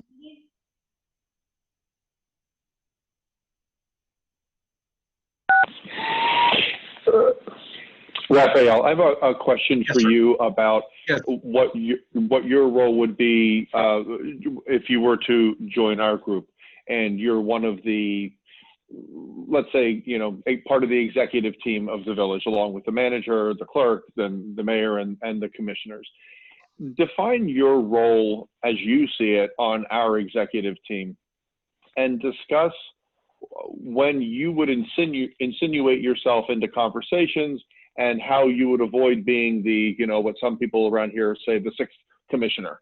That gets thrown around a little bit about an attorney or someone, you know, insinuating themselves in too much. Explain to us how you strike that balance and what you consider your role on the team.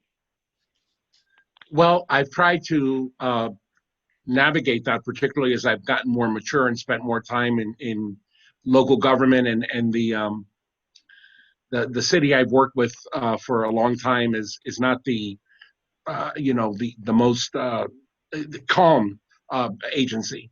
I think that so, you know, because I believe in being forthright all the time.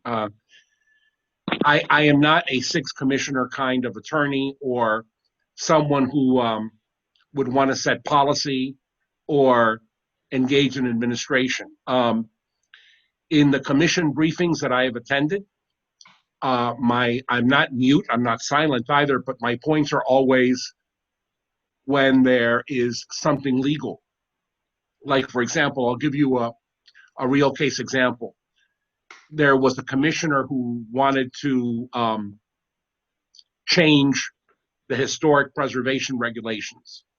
And that's the commissioner's prerogative. And in fact, the commission did, because I would say the commission is more of a homeowner property rights kind of commission that we have now that we've had at times in the past.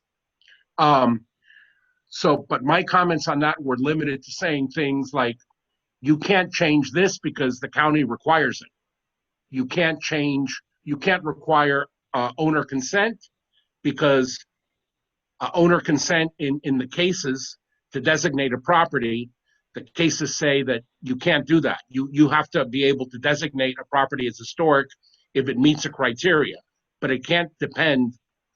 You can take into account the owner's sentiments, but it can't depend on the sentiments of the owner. If there were pieces of legislation, my comments have to do with legal issues.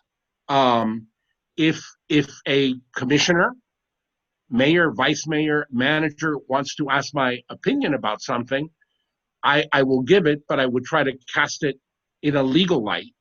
I think that practicing municipal law is challenging enough, and you know, I believe that the role of the lawyer is to be involved with the law and giving legal advice and being sure that you follow your code, you follow your regulations, you follow Florida statutes. You have best practices in that regard, but not to be, you know, a sixth legislator or, you know, an additional manager. That again, it's, you know, it varies from person to person, but this is what I have found is most appropriate in my profession, and what I think is the best way to be. So I guess to sort of tie that up with a bow on top, you're more of the referee, not one of the players or the coaches. Well, you're sort of putting words in my mouth there. I would say I'm more of a counselor. A counselor. You know, I'm more of a counselor than a referee. I would be more of an advisor. I guess maybe that's a different way to. Okay. You know, if you're talking about certain maybe that is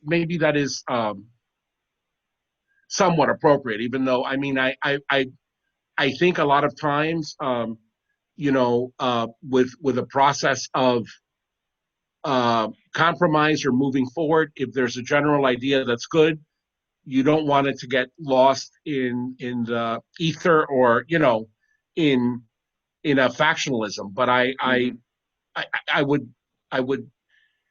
characterize my involvement, again, coming in that aspect, call it referee, call it counselor, from a legal standpoint, Vice Mayor. Okay, that's a Okay. good answer. Thank you very much. Commissioner Ross? You're muted. I'm back. Can you hear me?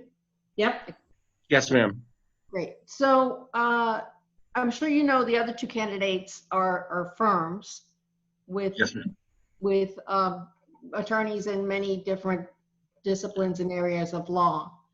And sitting at our monthly meetings, I'm sure as you, well, the meeting that you listened to, there were so many different topics, including questions on the CARES Act. So the person who serves as our attorney right now was able to go back to his office, talk to one of his partners that's been his sort of bailiwick, and get the advice that we needed. Being a sole practitioner, how would you manage, and I'm sure you have a lot of contacts throughout all your years in your career, but how would you manage sort of meeting those areas that may not be within your personal experience? No, as I said, many of the areas, and I hope that is a compliment to myself, many of the day-to-day areas are within my experience, but certainly not all. I would do two things. One, I would quickly and diligently research. There are a lot of legal resources out there. And the second one, Commissioner Ross, you answered yourself, contacts. I maintain contacts in the city now with certain local government lawyers that I know from other agencies, from law firms.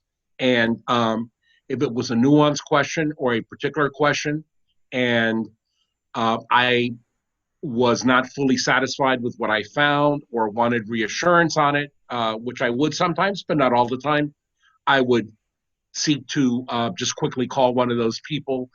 And I have found that more often than not, people will make themselves available to you, just as I've tried to be to them on occasion. Okay. Okay. Commissioner Samaria? You're muted. Sorry about that. What experience do you have working with small communities, especially residential communities, and we don't have any commercial community art at all? Well, when I was in Hollywood, I went to a few homeowners meetings, Hollywood Hills, East Hollywood,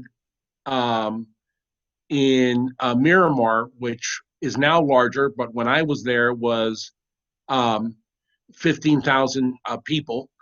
I attended a few workshops, community workshops, meetings in neighborhoods, and in the city of Miami, which is large. I mean, it is a very large city. It's one of the largest in the state, but currently I work for a commission district. So I've gone to the neighborhood enhancement team offices, which are these small offices that the city has in each district to help the residents with things like their problems with garbage, their problems with recycling, their problems with police. And I have gone to what's known as charrettes in the past that the planning department gives for different projects in different communities. Like, for example, a project in the West Grove, which is a minority community, or a project in Little Havana. So probably attendance at some charrettes, attendance at some homeowners groups, and attendance at some workshops would be my best answer. Okay. Okay, thank you. Okay. Yes. Commissioner Tudor? Yeah, thank you. Actually, looking over the questions I had for Mr. Suarez Rivas, Commissioner Ross touched on it regarding, how do you counter the argument for hiring as instead of a sole practitioner, a firm, because one of their things that they'll bring forward is that they have a deeper bench that covers a wider area. I know you touched on that a little bit during your initial presentation. You touched on a little bit with one of Commissioner Ross's answers. I didn't know if there was anything more you wanted to add to that. Well, simply that, I've been in the local government law community for a long time. I know a fair amount of people in it who I can call upon.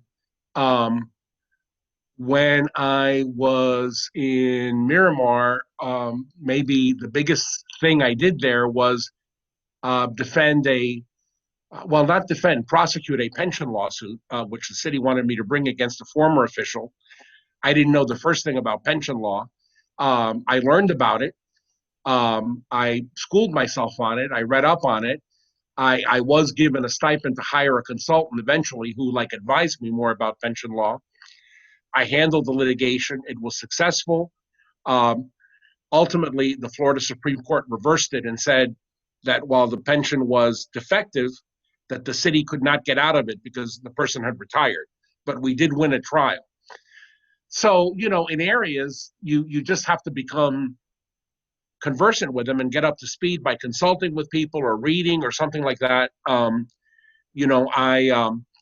That's the best answer I can give you. I can't sit here tonight and tell you that I'm an expert in every area. What I'm saying is that I am a municipal generalist, which for a small town, on a lot of the day-to-day things that you come across, legislation, contracts, ethics, conflicts, public works, zoning, I know, but I certainly don't know, let's say, the 42 areas in local government law equally well. Neither does the city attorney in the firm that you would hire either. They would have to check with other people as well. So that's the most responsive answer, Commissioner Tudor, that I can come up with. Oh, no, I appreciate that. Thank you very much. Okay, Sure. Raphael, what case in your lifetime are you most proud of? Well, the case I mentioned was Branca versus Miramar, which I did win, and it was amazing to me that I won it because, I never thought that a court would declare the former Miramar mayor's pension unlawful, but the court found that it was defectively funded. I guess the other case that I am most proud of was a case that I was involved with.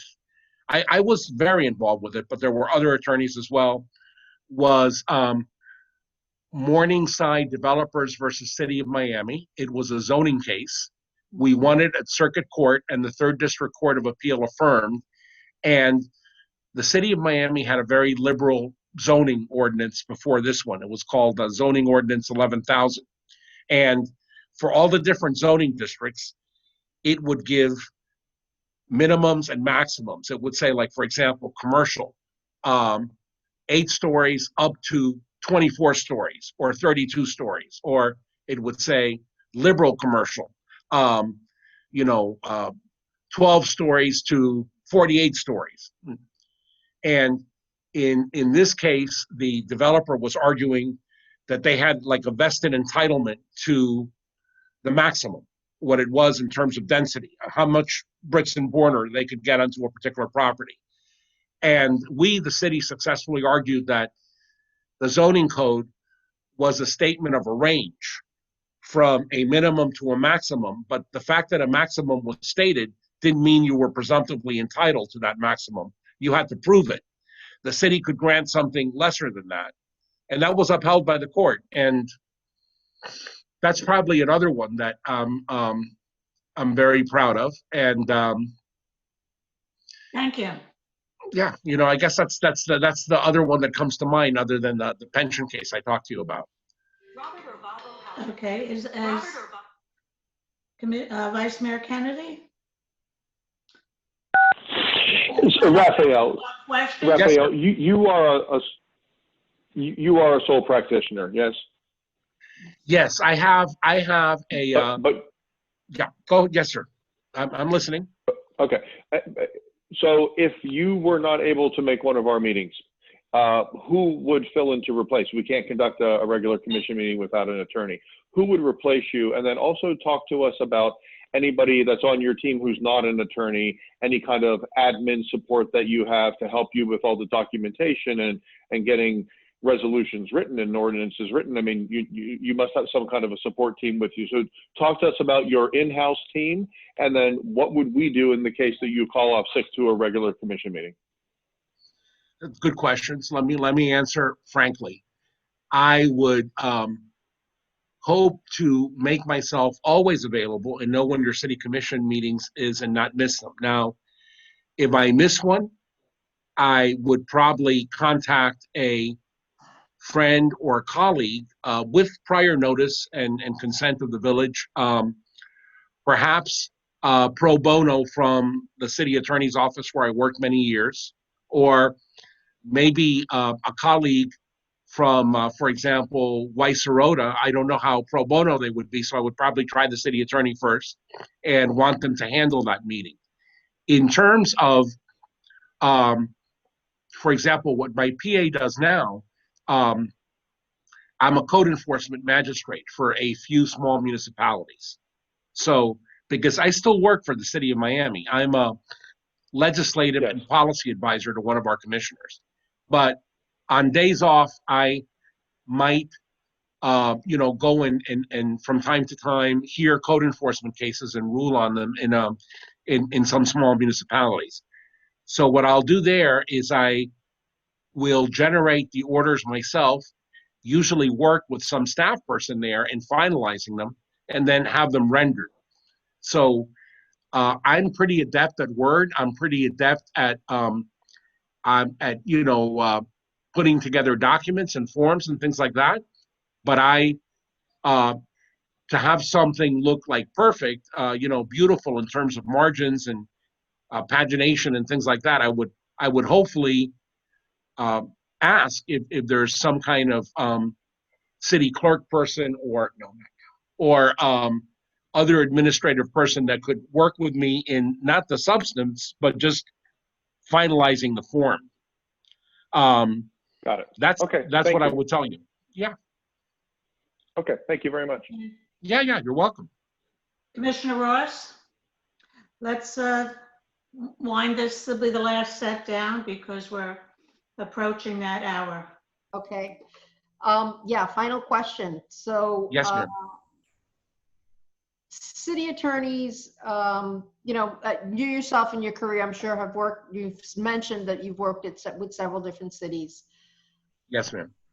Why do you want to work with Biscayne Park? Why us? What drove you to us? Well, I am actually very slightly familiar with it. I went to school somewhere near the city when I was a kid, and I'm familiar with the city, and it's pretty. It's a very pleasant and congenial looking city, well planned, though it's all residential. I've wanted to be a city attorney. Again, I was a city attorney, and I think I did a very good job on it. But when I was a city attorney, when my time came, I was very, very young and maybe a little green behind the ears in not the law, but in the politics of it. I've wanted to be one again, and again, I'm candid to a fault. So I don't mind telling you that while I certainly don't apply to everything, far from it, I have applied to be city attorney in a few cities that attract me. And I've come close. I've been a finalist. I've been number 2. Whatever, So it's a role that I want to have again, and that I feel I am more seasoned and certainly very ready for it at this stage in my career. And I suppose, last but not least, being somewhat pragmatic, it's not far from where I reside. Very good. Thank you. Sure. Thank you for your honesty. Yeah. Well, it's the best way, I think. Commissioner Samara, do you have any more questions? And you're muted. You're muted.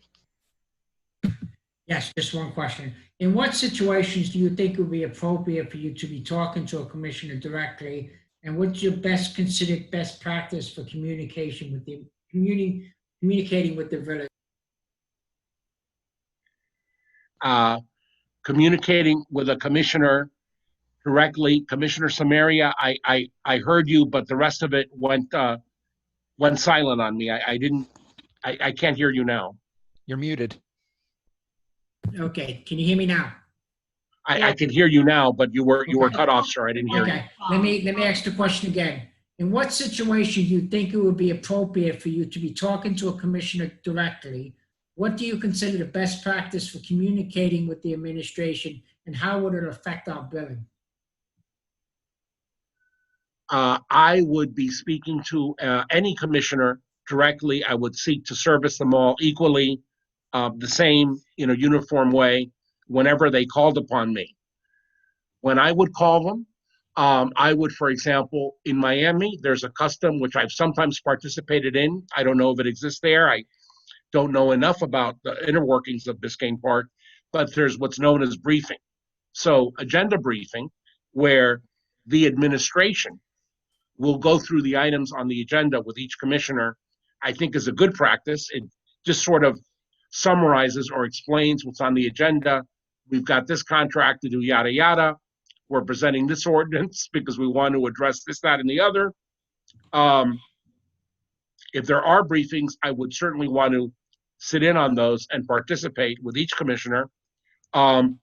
If there is an item, a legislation that a commissioner was sponsoring, that the commissioner had contacted me about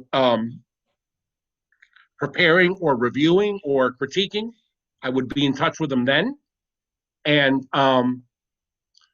I would be in touch with the commissioner anytime they ask me, he or her, for advice on their official duties, official tasks, and city business, not personal things. So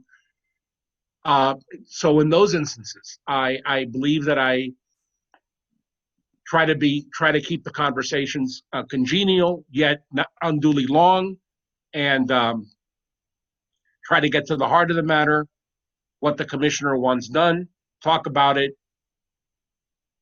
clearly, but not in a prolonged way. So I would hope to keep down billing in that manner by not, not consuming a lot of hand-holding time, just getting into whatever the issue is and advising on it. I'm sorry, you're muted again, Commissioner. Thank you. My pleasure. Commissioner Tudor, do you have the final question? No, I'm giving them a break. I have no further questions at this time on my part. Very It's the good. easiest question for you right there. Yes. I want to thank you very much for coming.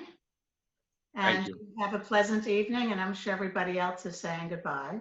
Goodbye. Thank you. Thank you all very much. And I want you to know that this is my first virtual interview anyway. I've had virtual meetings, but I've never had a virtual interview. So thank you. Thank you all. Thank you for coming. Thank you, Raphael. No, my pleasure. Thank you. Bye. Good night then. Good night. Does anybody need a break, or shall Yeah, let's take a 5-minute break. 5-minute break again? Yeah. Okay. Okay. Okay, we're all back. All Let's right. do this. I don't see Will. Oh, there's Will. Yep, Will's back. Okay. You want to bring Mr. Heron in? Yes, he's coming.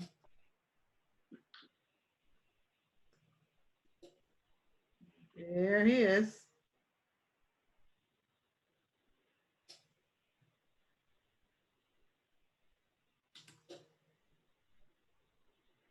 Why do I not see him? I don't see him. Yes, There he is, there he is. yeah. There you go. Oh, there he is. Good evening, Good evening. Good evening. Mayor and Council. Good evening. You have a 20-minute presentation. You don't have to do 20 minutes, but 20 minutes. And then we will individually, one at a time, ask you questions. Obviously, you all know who I am. My name is John Heron, for the record. I am a partner with the law firm of Fox Rothschild. And I think for the better part of the last 6, maybe going on 7 months, I've been your interim village attorney since the resignation of prior council. I'm here obviously this evening to present to you all and to state to you all very clearly and unequivocally, it would be my honor and pleasure to continue to be your village attorney. We believe that Fox Rothschild is uniquely positioned to provide the quality of services that the village needs and that we've been providing to you. As you all probably know, the firm is large, has a footprint in across the country in more than 25 states. In several of those states, we have multiple offices. And we really do provide comprehensive legal services from the proverbial A to Z. And I think that that's very important for you all to know and understand, because over the time period that I have been your interim attorney, there has been an opportunity and a need on a number of different occasions to involve other attorneys in our law firm to provide the needed expertise to assist the village in dealing with certain types of issues.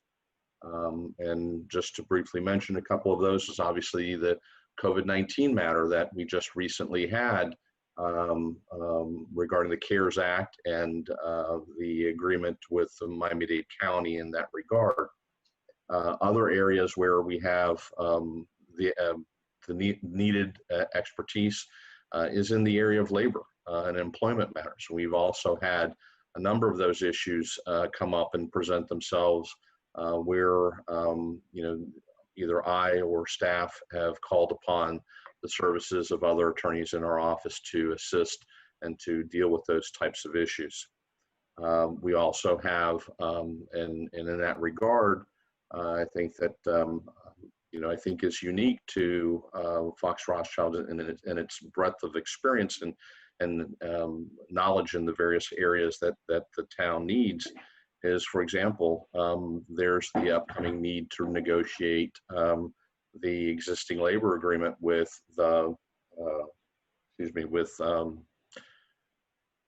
union that represents the public works department employees. And again, that's, I'm sorry. No, go ahead. Okay. And so that area, that type of knowledge and expertise in negotiating those types of issues and those types of contracts, based upon my personal belief and what I know of the other candidates, is unique to Fox Rothschild. We have that capability and would be able to bring those resources to bear on behalf of the town, the village, and certainly in the manner that we've been doing so recently. I think it's very important for I think certainly the commissioners, and I believe that you all know this, in the community to understand the needs that the town requires, and our ability to not only provide them as we have up to date, but to continue to provide those services to you moving forward. I personally have 30 years of practice experience. About 28 and a half of those years are almost exclusively or significantly been devoted to working with governments and for governments across the state and different places, including as the city attorney, the town attorney, village attorney, depending upon what the particular jurisdiction calls itself. And I believe that that's also very important, and to have that skill set and that knowledge to attend these meetings, to be able to answer the questions that come up, to deal with the staff issues on a daily basis that come up. And again, by way of example that you all know and has been used by you all, is my expertise, for example, in code enforcement matters. And I am a special magistrate for other jurisdictions, and continue to do that. And so all these types of different areas crop up, not every day, but when they do come up, the ability to address those in a prompt and an efficient manner, I think, is a hallmark of Fox Rothschild and our work that we've done for the village since we've been your interim village manager. I also think that that experience that we've acquired, or that experience that we have, has been uniquely used and taken advantage of successfully by the community in dealing with the issues. And I think that, not only based upon our last 6 months of working as the interim manager, but my prior experiences as working as the village attorney have give me a unique insight into the issues that this community is facing, and that maybe the other candidates don't have. Things like the CITT issue, issues regarding the FDOT and 6th Avenue and how we interact with them, your budget issues, your budget cycle. And so all of these things that we already have that experience and that knowledge will allow us to continue to provide those services to you without any drop off in quality, because there will be no transition period in that regard. And so I think that again is an important concept for the commission to consider as you move forward. We do bring stability to the position. Certainly is your option to move in a different direction. But if you do so, then that be the third attorney that you've had in the last 7 months. And I think that at this point in time, we are able to provide the stability that I think that the village needs at the staff level. We have that relationship with staff. We have that relationship with the community. We have that relationship, frankly, with you all individually, I hope. And so we look forward to continuing that relationship. And I don't feel compelled to spend really more time, because I would hope that our work product that we have done for this community over the last 6 months speaks for itself. I think that we have the unique ability compared to, again, some of the other law firms or individuals that you maybe have already interviewed, to provide that truly full service legal services that a community such as Biscayne Park needs. I'm here to answer any questions you may have. Thank you. Oops. Thank you. Have you ever been dismissed or asked to leave your employment for a city, municipality, town, or village, etc.? Yes. And by Biscayne Park.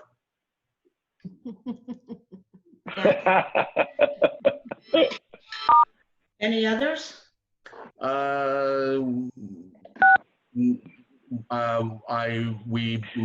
firm and I wasn't the person responsible for providing the services, but we tendered our resignation when after serving 16 years as the city attorney for the city of Marathon. And that was when I was at Gray Robinson. Other than that, I've left my leaving different,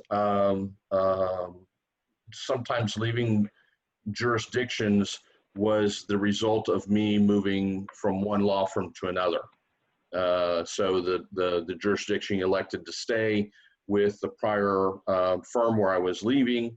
The one other example, or one other situation where it was made a fair amount of news about 7, 8 years ago, was the city of Doral, where everyone got fired in a period of about 3 months. Wow. That was before my time down here. Okay, thank you. Vice Mayor Kennedy. John, I'm not going to hold you being fired by the Village of Biscayne Park against you. No worries there. I was attending meetings. I understand what was going on. But John, I want to talk about what's been going on this year and what will be going on here at the end of the year with our election in November. So as you know, 3 seats on the commission are open, and we'll be electing 3 new commissioners. Now, earlier this year, Ginny and I got elected, and you were not the attorney when we had that special election, and you know that we're filling in for some other people that didn't finish their terms. And then when we came in, we fired the manager, the attorney found their way to the door. It was a very volatile couple of months, and then we asked you to step up, and we're very happy that you were willing to do that for us. But now it's going to be more of a clean start in November, and we're going to have a regular election, and we're going to fill 3 seats. And Ginny and Dan will be here. Ginny's still in her first year as an elected official, and we may have as many as 3 brand new people who have never been elected to public office before, have various levels of involvement in the village, and different kinds of experiences that they'll bring to the table. What will be your action plan as our village attorney to help get these new commissioners who are really green at this, to get them up to speed and to help them understand their role, your role, and to help them succeed in their positions as best you can within your capacity? I think that by and large, this is the same process that I employed with you, Commissioner Kennedy, and to some degree with the mayor as well. First and most significant issue is to meet with each one of the newly elected officials and brief them on all the pending matters that we, from the legal standpoint, are involved in. Educate them on such things as the Sunshine Law, educate them on such things as the Public Records Law. And in that regard, I would mention, because you all know this already, that's a continuing process. It doesn't end with that first meeting. It is a regular a dialogue with each and every one of you to keep you informed of what issues we are working on behalf of the village, whether it's new litigation, which knock on wood, we have not had, relatively speaking, and other issues that come up that it's important to communicate with each one of you and advise you what's going on. I've said from day one to each and every one of you that I believe the cornerstone of being a good attorney, a good government attorney, is having very good communications and relationships with each and every one of you, and encouraging those communications to make sure that any questions you may have are in fact answered.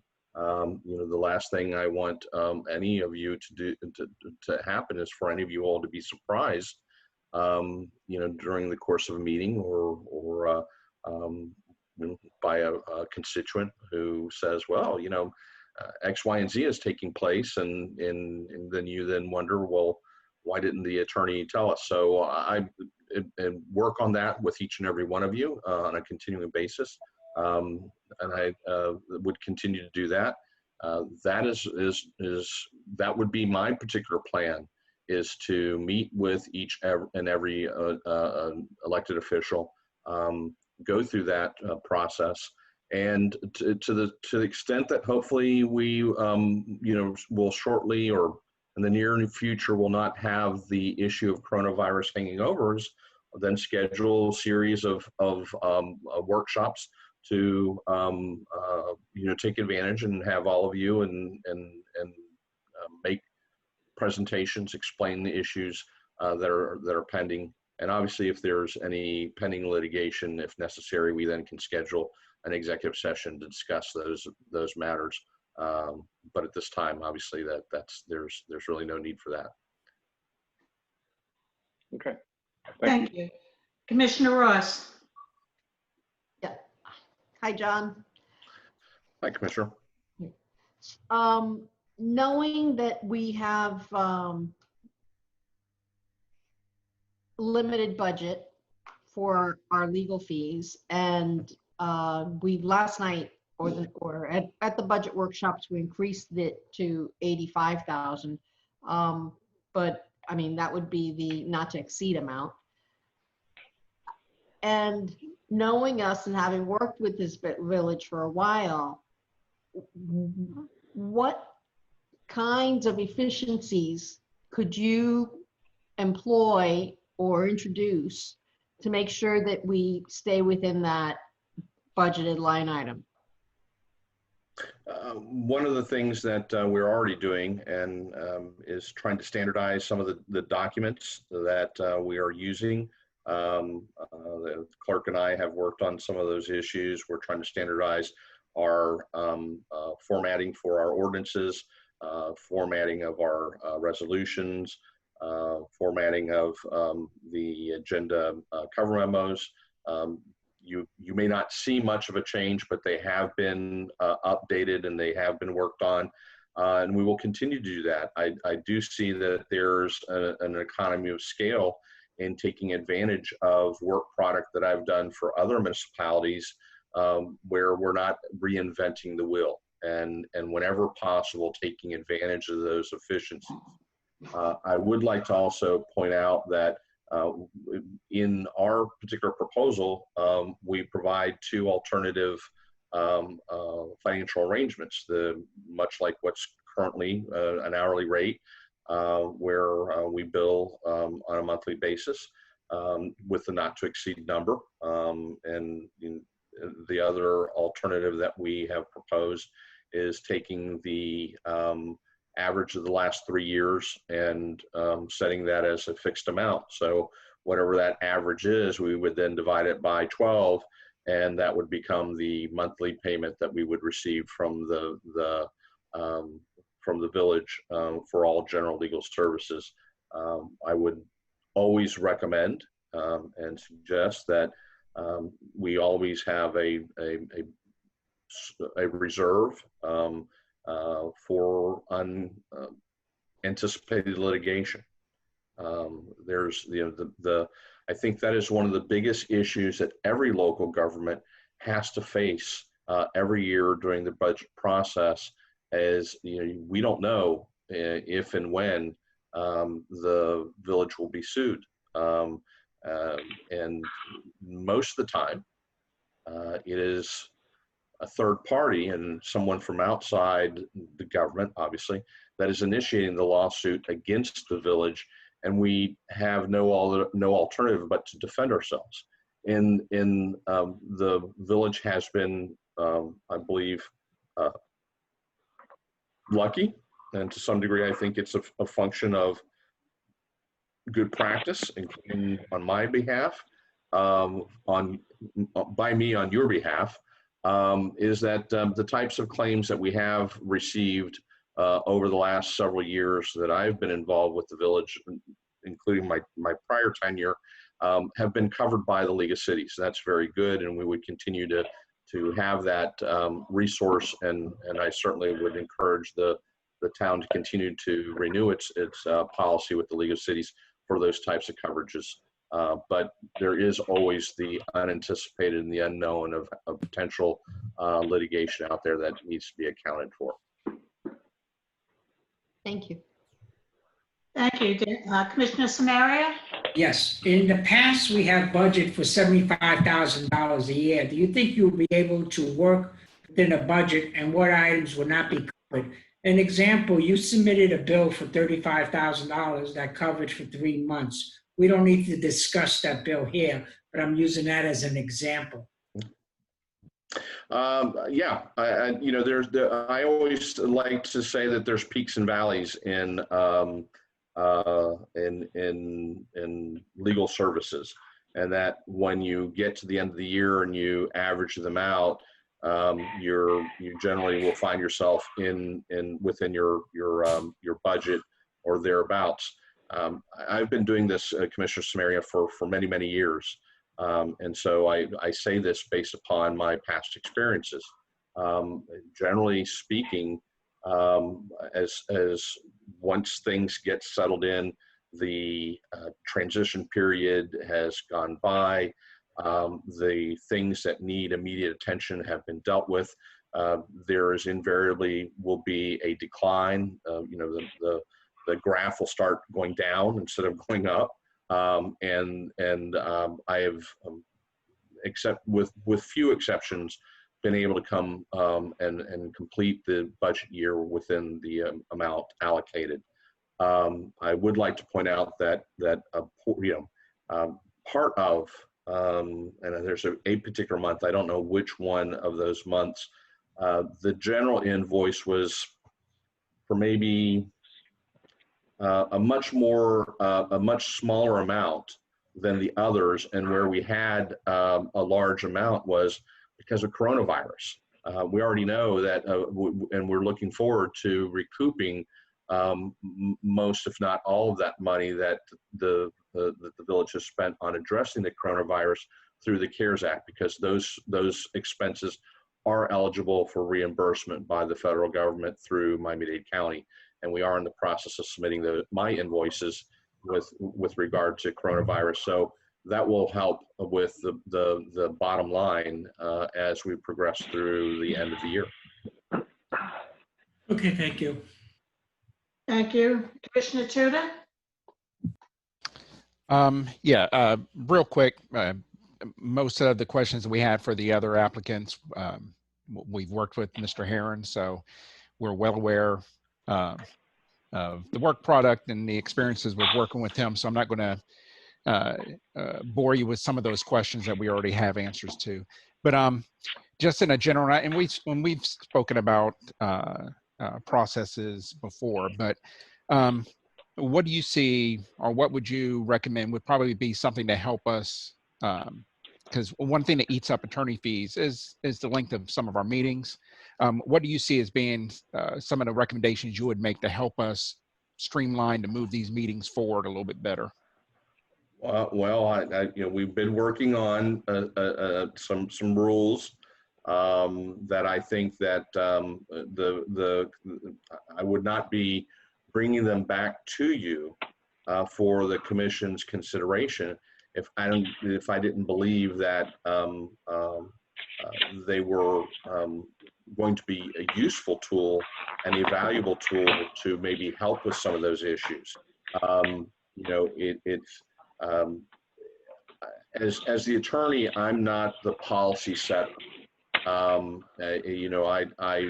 really am the person who takes the direction from you all and converts it into, if necessary, an ordinance or resolution, letters and things of that nature, and assist staff in implementing your policy directives.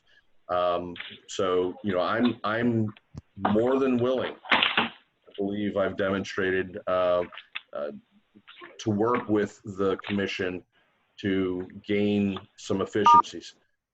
I would really be remiss if I didn't mention to you all that one thing that can be done and that maybe should be given some consideration if you're looking for recommendations is to, at least for some period of time, to maybe increase the number of your meetings from just one a month to two. And I know that we're kind of already there in some respects because of the need for the budget and some of the other items that have been kind of log rolling over. But I think that once you take advantage of that, if that's something you all wish to do, is clear the backlog. And I believe that moving forward, the meeting will start to get shorter and will reflect that. I pledge to you all, is from my perspective, is doing maybe, if necessary, a better job of communicating to you all, if you feel that's necessary, that there's a shortcoming on what the issues are that are coming up on your agenda, and seeing if maybe some of these issues and these agreements we can't place on a consent agenda and get them out of the way quicker, and take the time that is needed to focus on the bigger issues. I know, for example, there was a lot of discussion, and properly so, with the tree grant agreement at the last commission meeting. But to the extent that you all asked the advisory committee to take on that responsibility moving forward, we now know, we've seen how it works. We can get this issue back from the advisory committee in front of you all quicker, so we're not in such a crunch time, and present it to you hopefully in a format that can go on a consent agenda. And I think that's a way that we can cut down on the length of time, which clearly, yes, it does have a correlation to the invoices. You know, and I think that is one of the tools that the commission may want to look into to maybe shorten the meetings down the road. Okay, thank you. Okay, I have no questions. Vice Mayor Kennedy, it's your turn.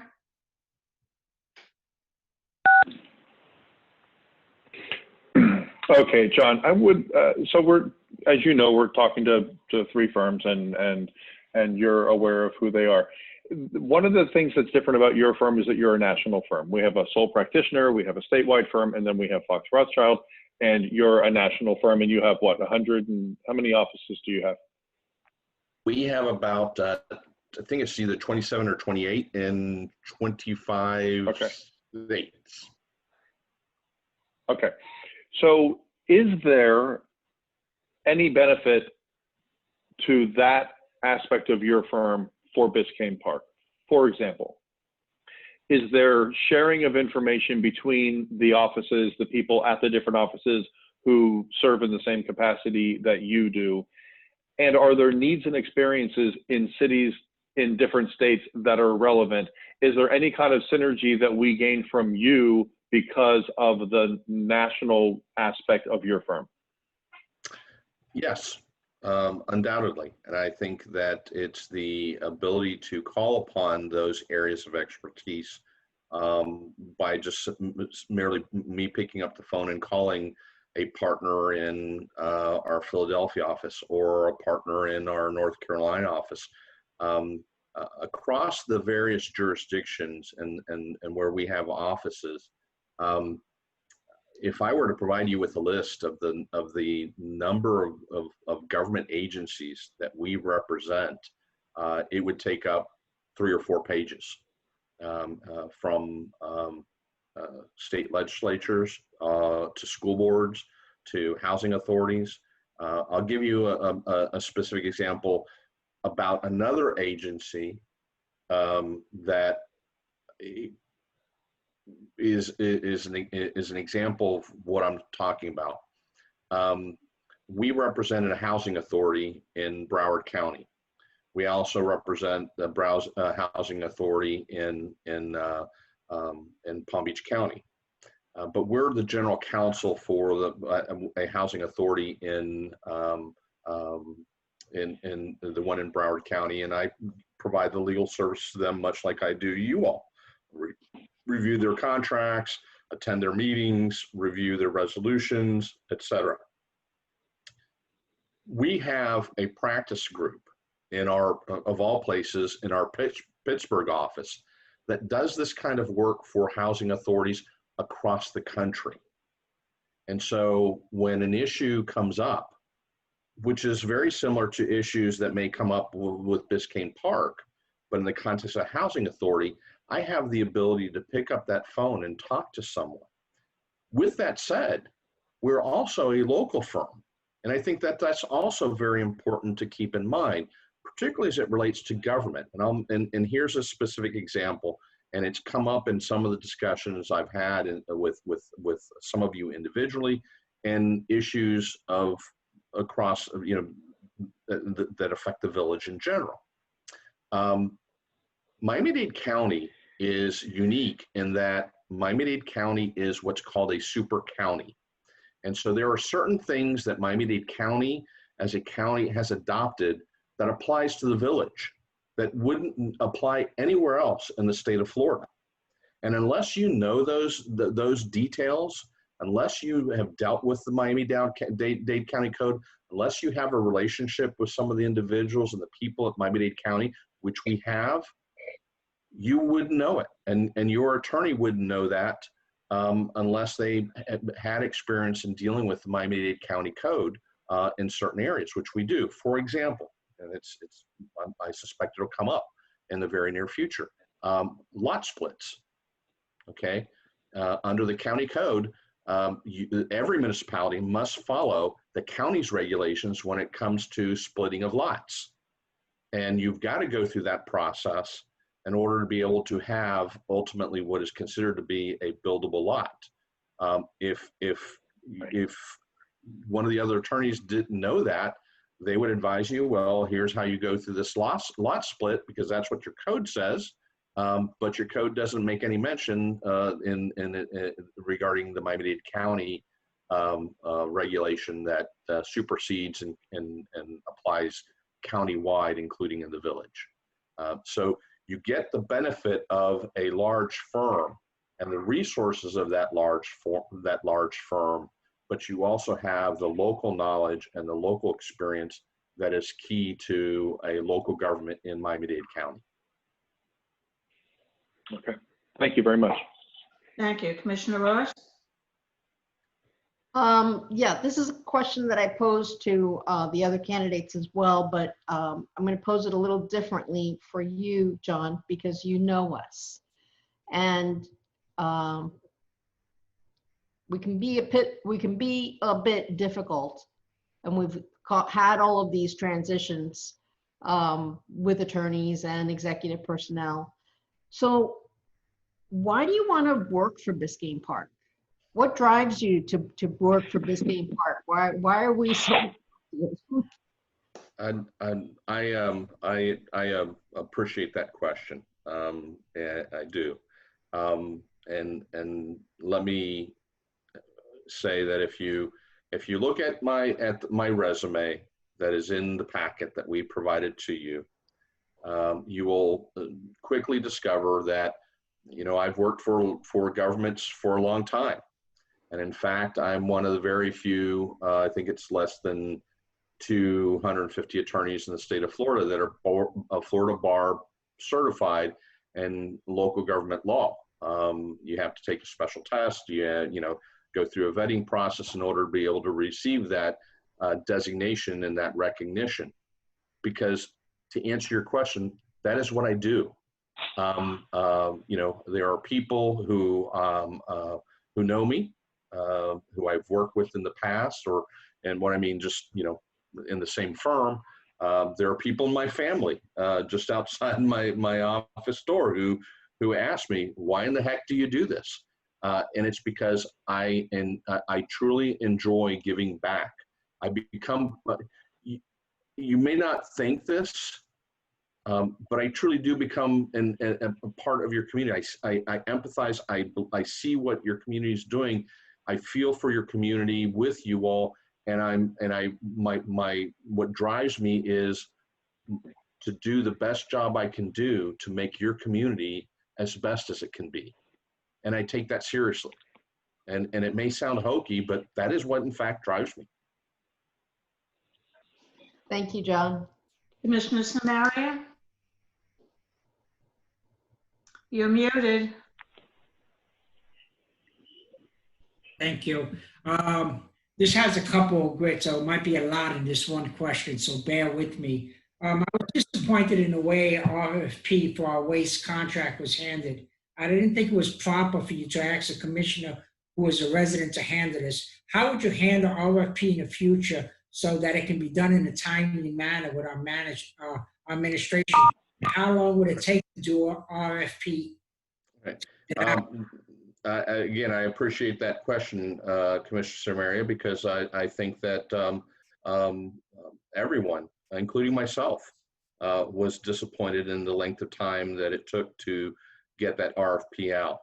And I think it goes to the part of the answer that I gave just a moment ago to Commissioner Ross. Not only do I want to do what is best for my client's community, but I hold myself to a very high level.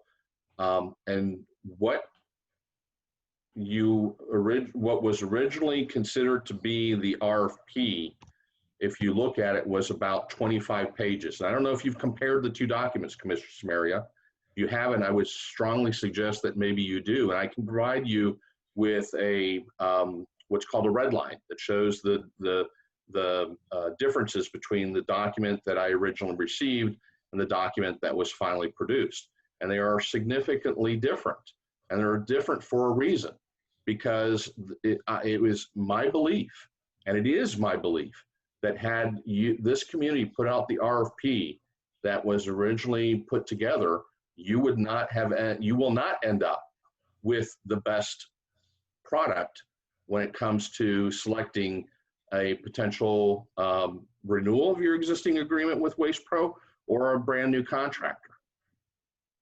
And one of the ways to avoid those types of situations in the future is to take that RFP, for example, and use that and components of it as the base for future RFPs, just as we discussed before, of not reinventing the wheel. But you have to start with the baseline document has to be as good as possible as it can be in order to be able to take advantage and use that document for future use. If you start with a poor baseline, then you're always going to get a poor result, in my opinion. And that's what I'm trying to avoid. And that's why it took as long as it did, because that document went from about 25 pages to about 75 pages. So it increased by 200% in size and in scope and in depth. Now, with respect to asking a commissioner to liaison with the attorney, I thought that made sense. And it's been done in the past as well. If you all believe that shouldn't be done in the future, direct me so, and I won't do it again. Okay, thank you. Commissioner Tudor? No, I have no further questions. Is there any other question, and we'll wind down? Yes, hold on. I have a question. Hold on. Actually, I have a question or two. Okay. Well, Go ahead, Dan.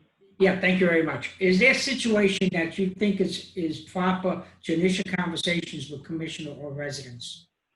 I didn't understand you, Dan. Okay. Am I muted? Okay. No.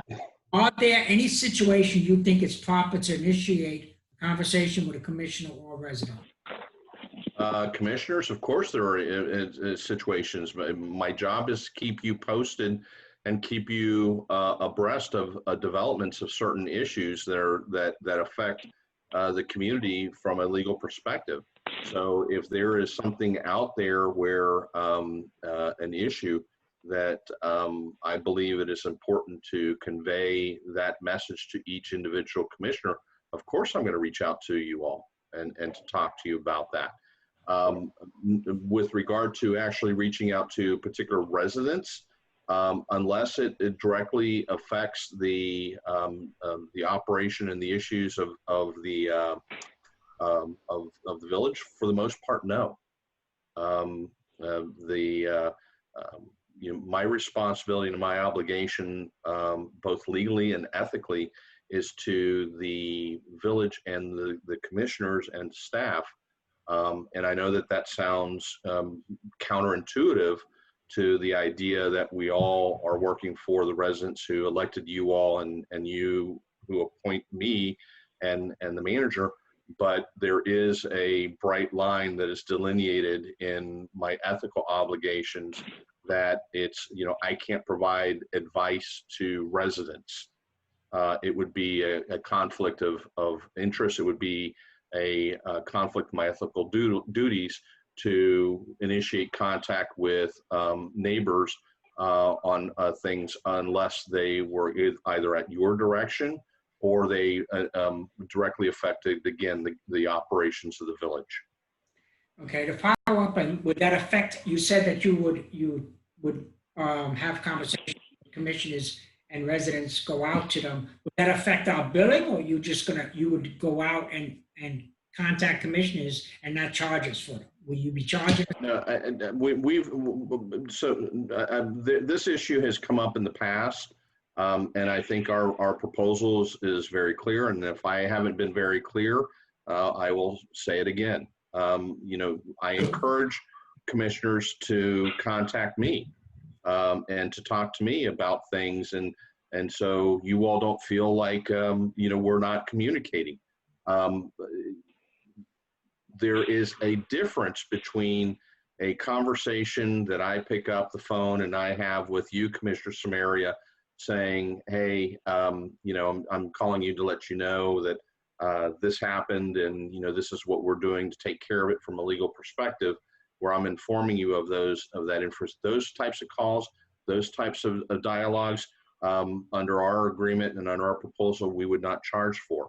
If the conversation results in the need to have an extensive conversation and research in order to be able to respond and get you the information that you're asking for, then a portion of that, particularly as it relates to any particular type of research or looking into matters that we would have to find out to respond, those generally would be billable. But I've made it very clear, including to you, that you know, I encourage you all to talk to me, and you're not going to be penalized for doing so. I can tell you unequivocally that your invoices would potentially be much larger than they are if I billed for every time I talk to staff and I talk to each one of you all. Under our agreement, we don't do that. Now, I will say, be fair to you, you have had conversation with me that you did not charge. I was just asking a question to be sure I get that clear. So yes, you have in the past not charged me when I called you up. It was a very short conversation. So I wanted to let that be out. Okay, thank you. Okay, Vice Mayor Kennedy? Yeah, John, I want to talk to you. I want to talk to you about the proposed fee. So you're offering, I want to be clear on this, you're suggesting two options to us. One is a discounted blended hourly rate of $2.25 for all the work that you do, for general representation, let's say. But then you're also offering another option, which is a flat monthly fee based on an annual amount. Okay, am I correct in the two options that you're proposing to us? Okay. When you gave your presentation. Go ahead. I'm sorry. No. Finish. What I'm suggesting is that if we go to the flat fee arrangement, that there be a reserve for potential litigation that we can't anticipate right now. So that would be beyond that. Okay. Yeah. Okay. So my question to you is, at the beginning of your interview this evening, when you presented your firm to us, you said something slightly different, and I want to make sure I understood what you said. You said, I wrote it down as you said it. You said for the hourly amount, it would be $2.25 an hour with a not to exceed amount. So that's not in your proposal. You said it'd be $2.25 with a not to exceed. So in other words, there would be an agreed upon not to exceed amount. Let's just say it's $80,000, whatever it is. And you'd be billing us And at a certain point for the general representation, if we hit that amount, then we're not getting billed beyond that. Correct. So here's let me explain what I meant. I am not your permanent village attorney. I hope to be, but due to the length of time that I'm obviously at least entering into the budget cycle with you all currently. Maybe someone else who comes out on the other end, hopefully not. So I have been talking to your finance department. I've been talking to staff about, how do we come up with a number? Do you all, I set a number last night. That's the not to exceed. That's the budget item. That's the budget number.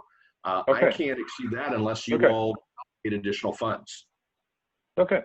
I just want to be clear because that's not in the proposal, but you did say it and I understood what you meant, and I wanted to make sure we clarified that in case you had misspoken. So then my follow-up to that is a question I asked another firm. The past couple of years have been a little, wonky with attorney's fees and manager coming back and asking for more money. So the idea of a blended, average amount is a little difficult. And the financial situation that we're in right now. Would you consider an agreement with the village?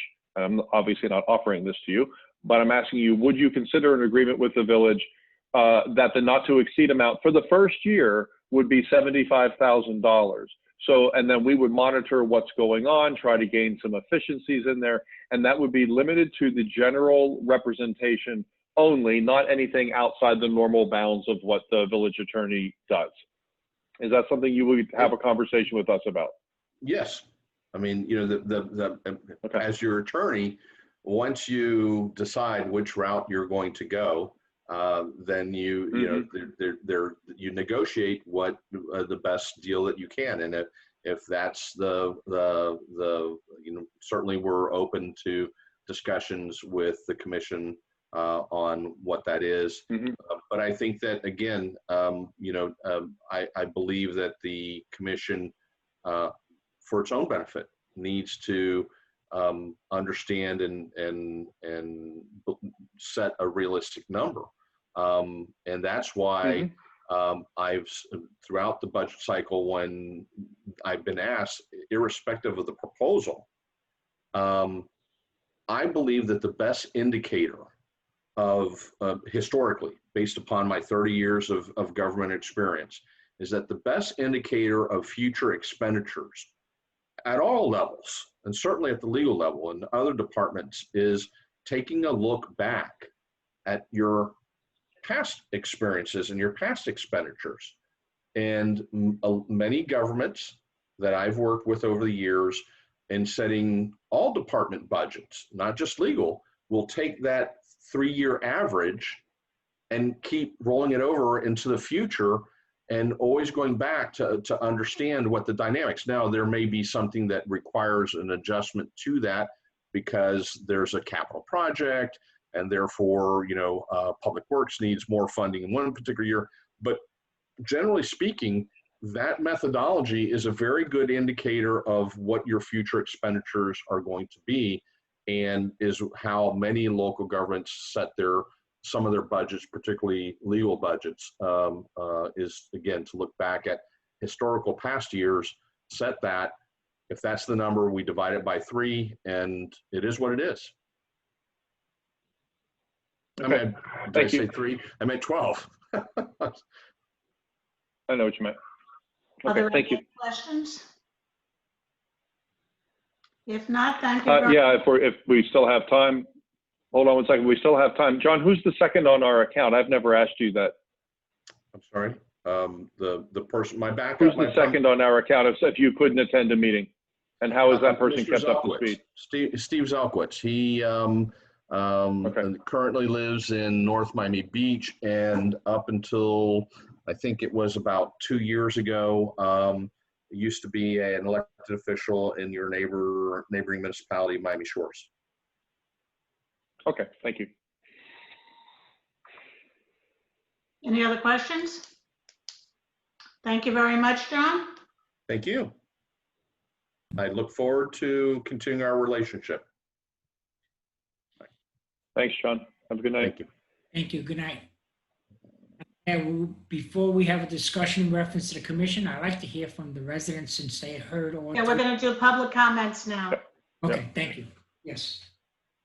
Okay, public comments? Let me check here. If there is a, Commissioners, did you want me to leave the meeting at this point, or Yes. and all the Yes. others? Yes. Yes. Goodbye. Okay, I'll leave. Thank you. Just want to clarify that. Good night. Didn't Let me know. take everybody out, Roseanne? yes. Hold on. Okay. Chuck Ross.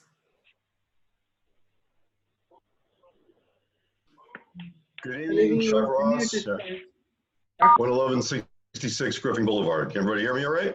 Yes. So here's my synopsis of the evening. Neighbors in Giblin.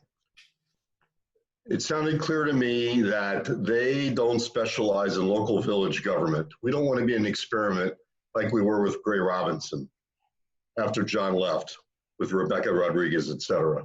Frankly, I thought actually Ed was a little snippy during the interview, and that's the guy that's going to be our village attorney.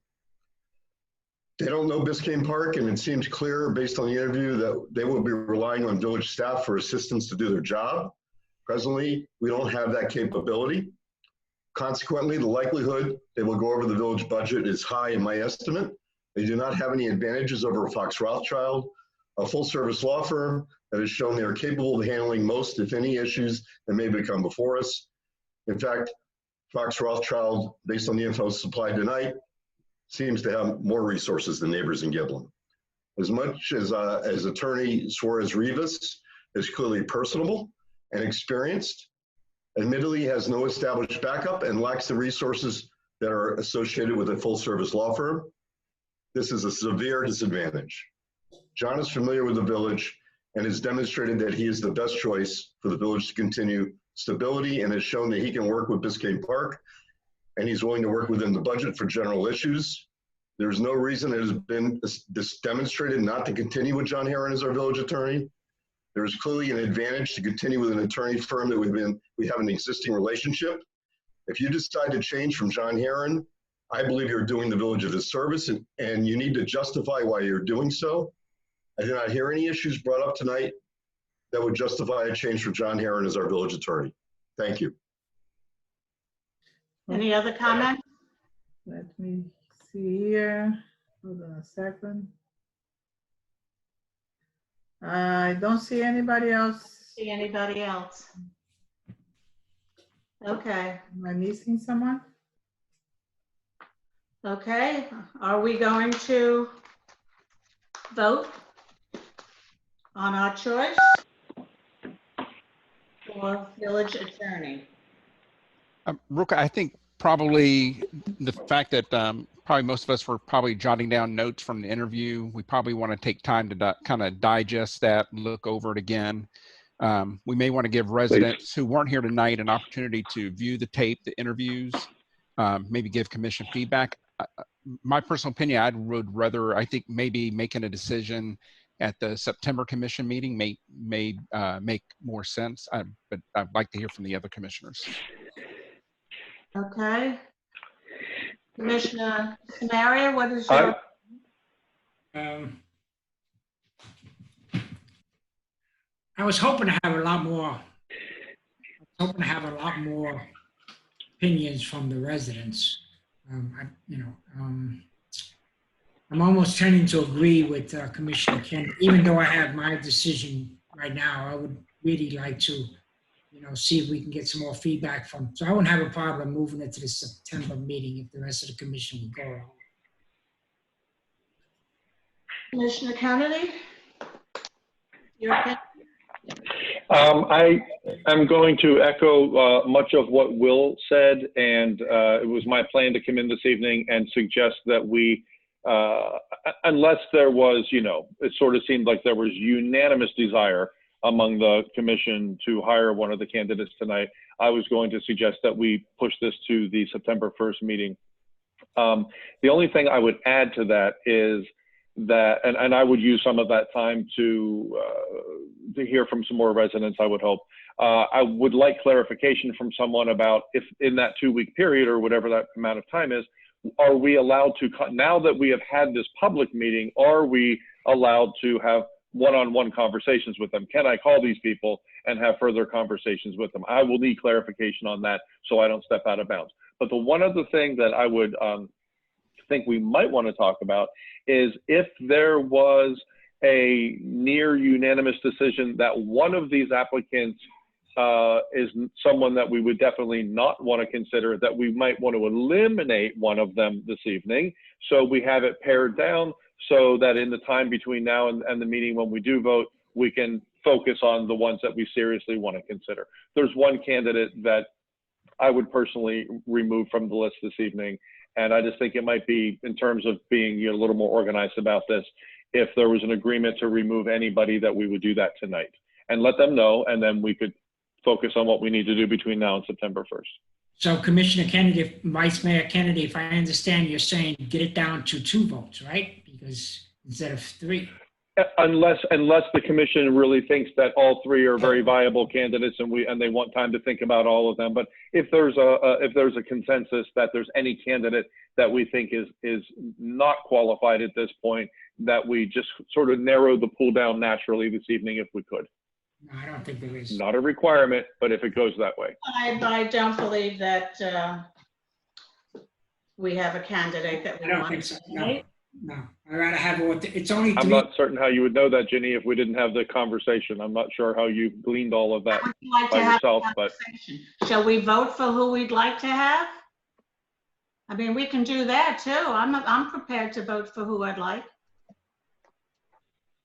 I think, Commissioner Kennedy, Madam Mayor, I would like to just have the 3 come back. It doesn't make that much, but I would like to have. well, they're not coming back. Okay, well, not coming back, excuse me. But the question I would like to ask is what you asked, if we are allowed to have a conversation with these 3 individuals now. I don't know. I think we'd have to speak I don't to know who can answer that question. find out. I really have no idea.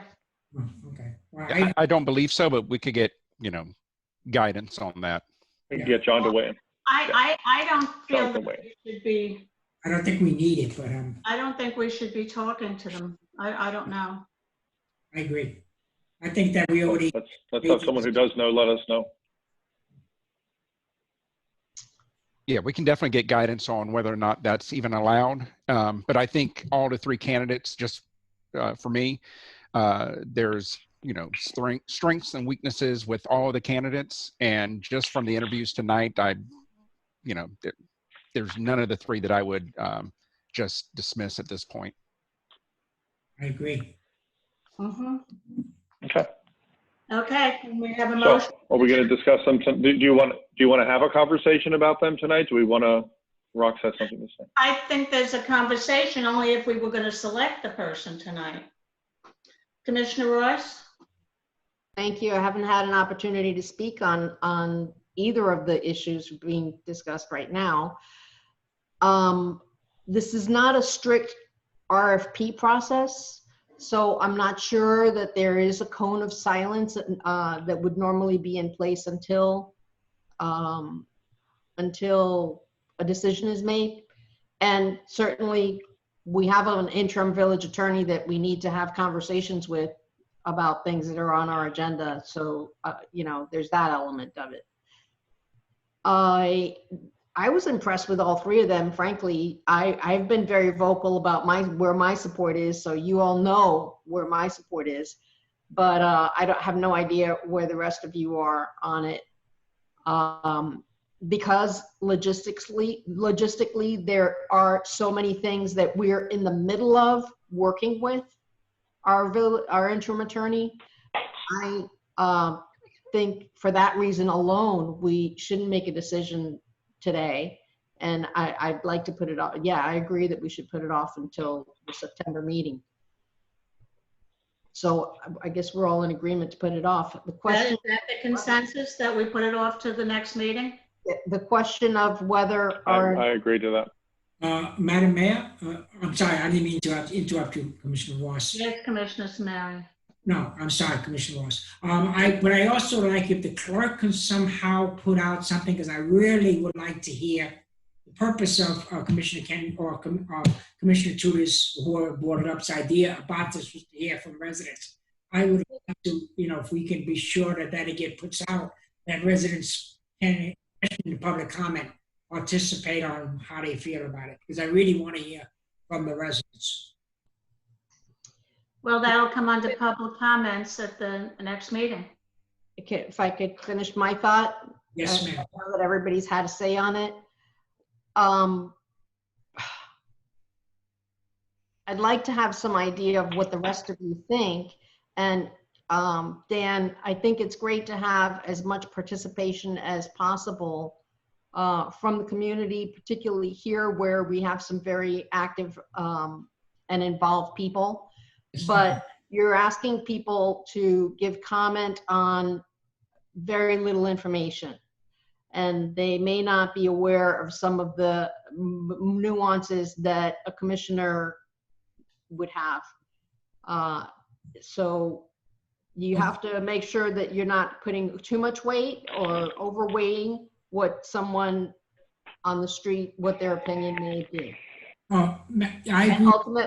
ultimately, we're the people that are making the decision for the village. No, I agree with you 100%. I mean, I'm ready to make my decision now, but I'm just saying that having a residence, they can walk. I mean, I forgot who it was, and I apologize. Was it Commissioner Tudor or Vice Mayor Kennedy that brought up about moving it over to the next meeting? I think it was Commissioner Tudor. Just to get a little bit more of residents to participate, they can watch it. You're absolutely right. We make the decision, and if the commission feels to have a discussion tonight, then we could do it. But I, just was trying to give a little bit more input, not, from the residents. Since we only have really one resident, participate, I know there has to be a lot more that want to give their opinion. I agree with you 100%. It is our responsibility to do So that. what's everybody's pleasure? Let me say something here. I have already said, and I'm going to hold with, I would like to wait until the September 1st meeting to vote on this. But before we end this meeting tonight, I think it would be appropriate, and I would personally benefit from going around the group and hearing everyone's kind of general feeling at this point, because I learned a lot about the candidates tonight. I came in thinking one thing tonight. I'm leaving thinking something a little different perhaps. And I want to hear what you guys think so I can consider that as well. I don't think there's anything wrong with us having, and it doesn't have to, we don't have to engage with each other, but just each of us kind of break it down how they see it. No. It's an important decision. And I know we're not tied into anything and we can make a change, but we don't want to be making changes all the time. I agree, but Commissioner Kennedy, Vice Mayor Kennedy, I don't want to have a discussion tonight if we're not going to be picking it tonight. I'd rather wait until September 1st and give my opinions on my selection. I don't want to give it tonight unless we're going to be picking it. I'm not suggesting who. My opinion on looking at them. The lawyer that we had when I first moved here, John Hearn, I thought was fantastic. He was here for years. He was a small firm, and I would like to see us going back to something like that. And that would be the Rafael Suarez Rivers. I'd have to learn his name. So that's my.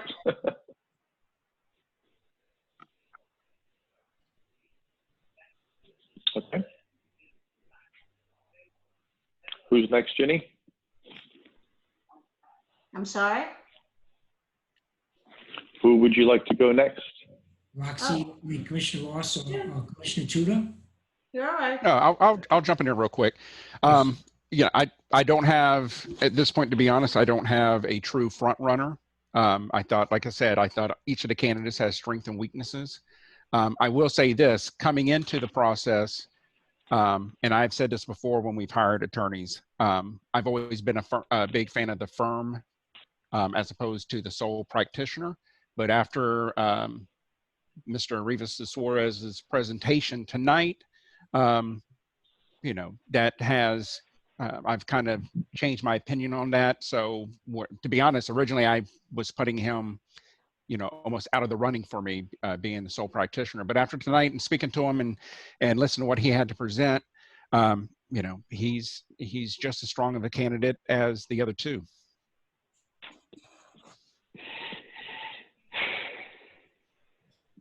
And Mr. Samaria? I said mine's already, so I think Commissioner Ross was next on this. I didn't hear you, Dan. Oh, well, not like I didn't said. hear you, Dan.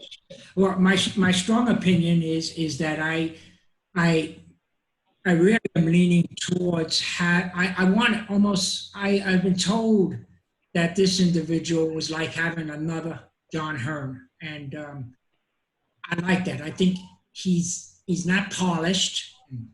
I'm not as polished too, but he gives his opinion. He's willing to go out and get help if needed, and live within the budget. And I think that we having a one-man operation basically as a attorney, I think could be something that we can, we should lean towards. So I haven't made my commitment, but I haven't thrown him out. I haven't thrown any of them out. So I really, if we're going to make a decision tonight, I can make my decision. But if the rest of the commission, as they already said, want to go September 1st, then I'm willing to wait until September 1st. But I like to have almost like another John Hearn. He's no John Hearn, and I'm not saying he is, but one man that's fully committed to the village is what I'm looking for. Commissioner Royce? Yeah, I was very impressed with Mr. Suarez Rivas.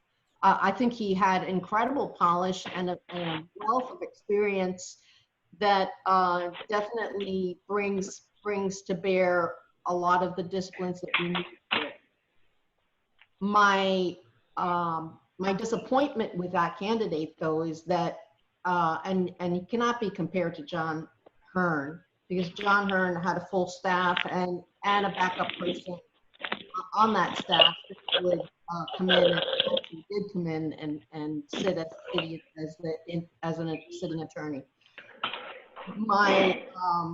The shortcoming is that he really doesn't have any backup. And correct me if I'm wrong, but I heard him say that he would be expecting the clerical work to be done by someone on staff. And we all know that we don't have that kind of a support staff to do that. And I'm sure Roseanne doesn't want to be doing typing for the city attorney.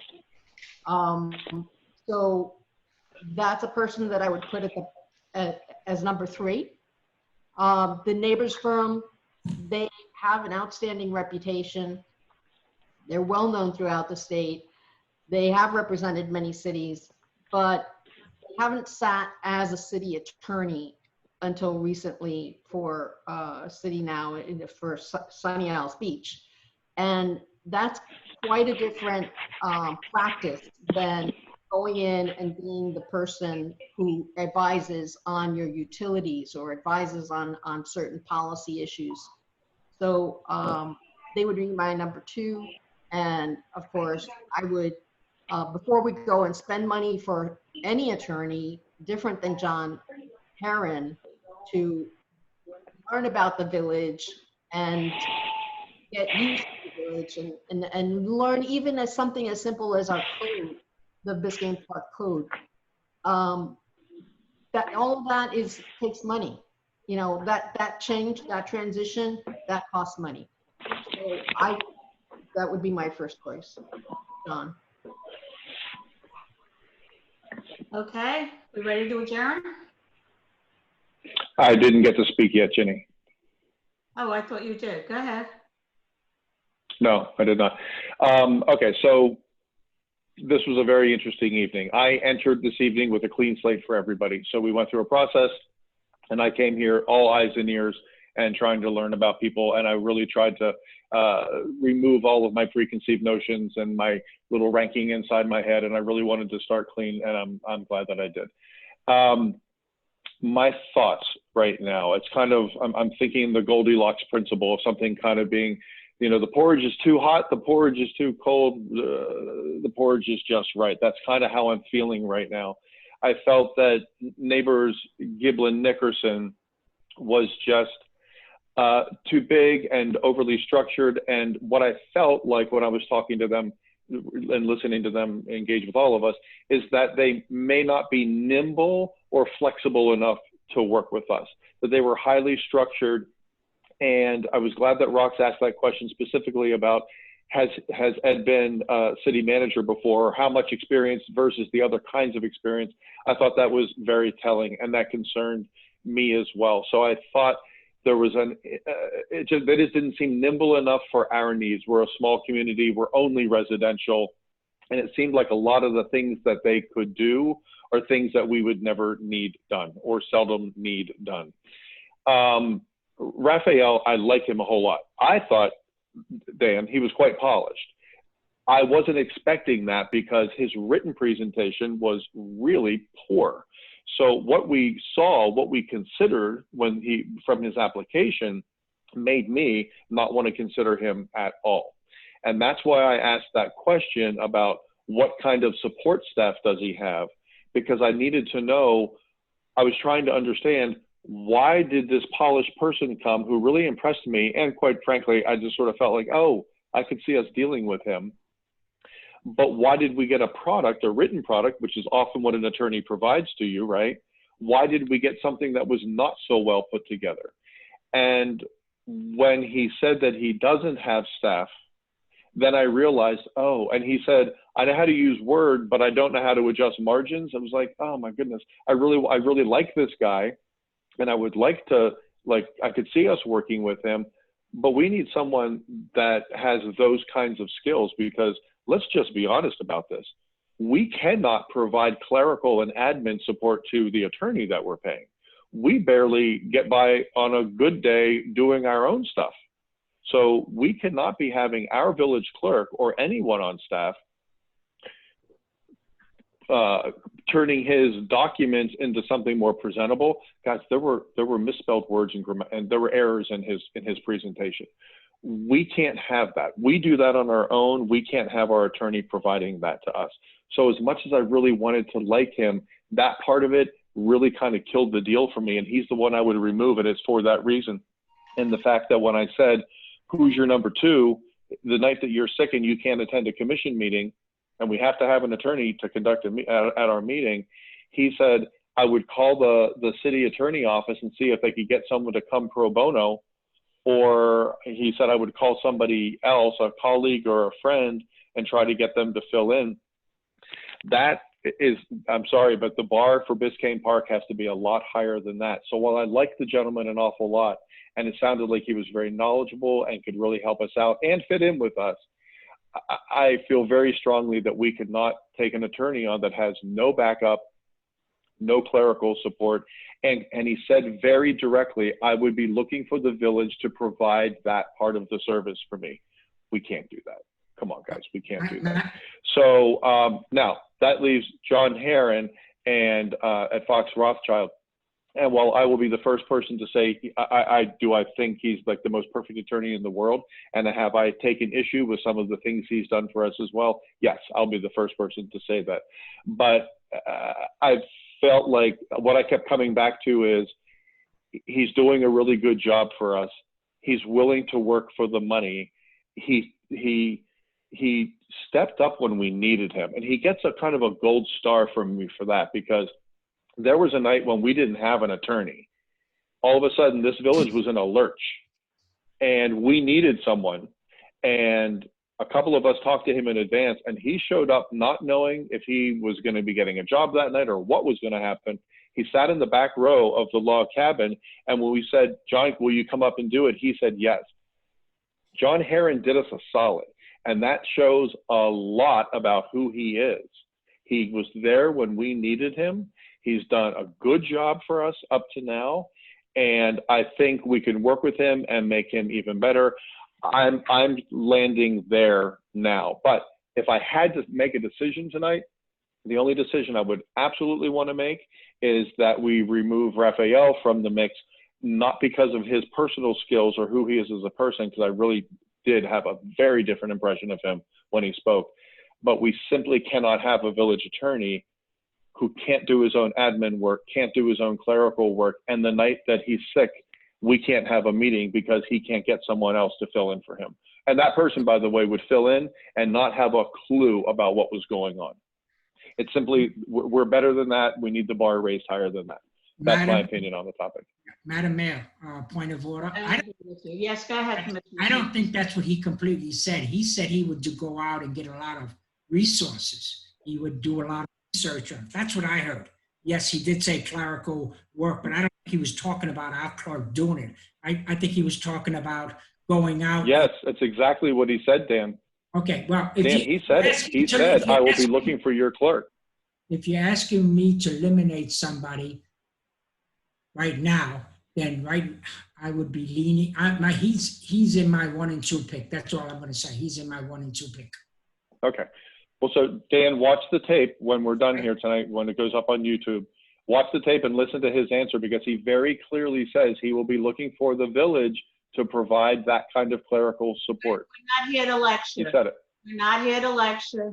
I'm not lecturing. Ginny, Ginny, please don't do that. Okay, please don't do that, Ginny. Don't do that. You don't get to lecture me about lecturing. I'm not lecturing. I'm clarifying to Dan something that apparently he didn't hear correctly. And I suggested that he listen to the tape for his own edification. That's all I did, Ginny. I'm going to make a motion that we come to the September meeting prepared to pick an attorney. I second that motion. I second. I'm ready to pick one right now. So, but yes, I'm ready for September 2nd. Yes. Should we do that on a voice vote? Aye. Aye. Aye. Aye. Okay, all agrees. And also, if we could ask the clerk to reach out to the candidates and tell them how we're proceeding. With regard to the question of whether we can talk to them or not, I gave you my opinion about it, but I'm not a lawyer, so maybe we should ask one. I just think we should. We have one. We'll ask ethics. We already had the discussion tonight, so I don't think we need to have any more. Roseanne, I mean. Okay, meeting adjourned. Motion? I make a motion to Motion to adjourn. second it. All in favor? Aye. Aye. Aye. Good night. Right.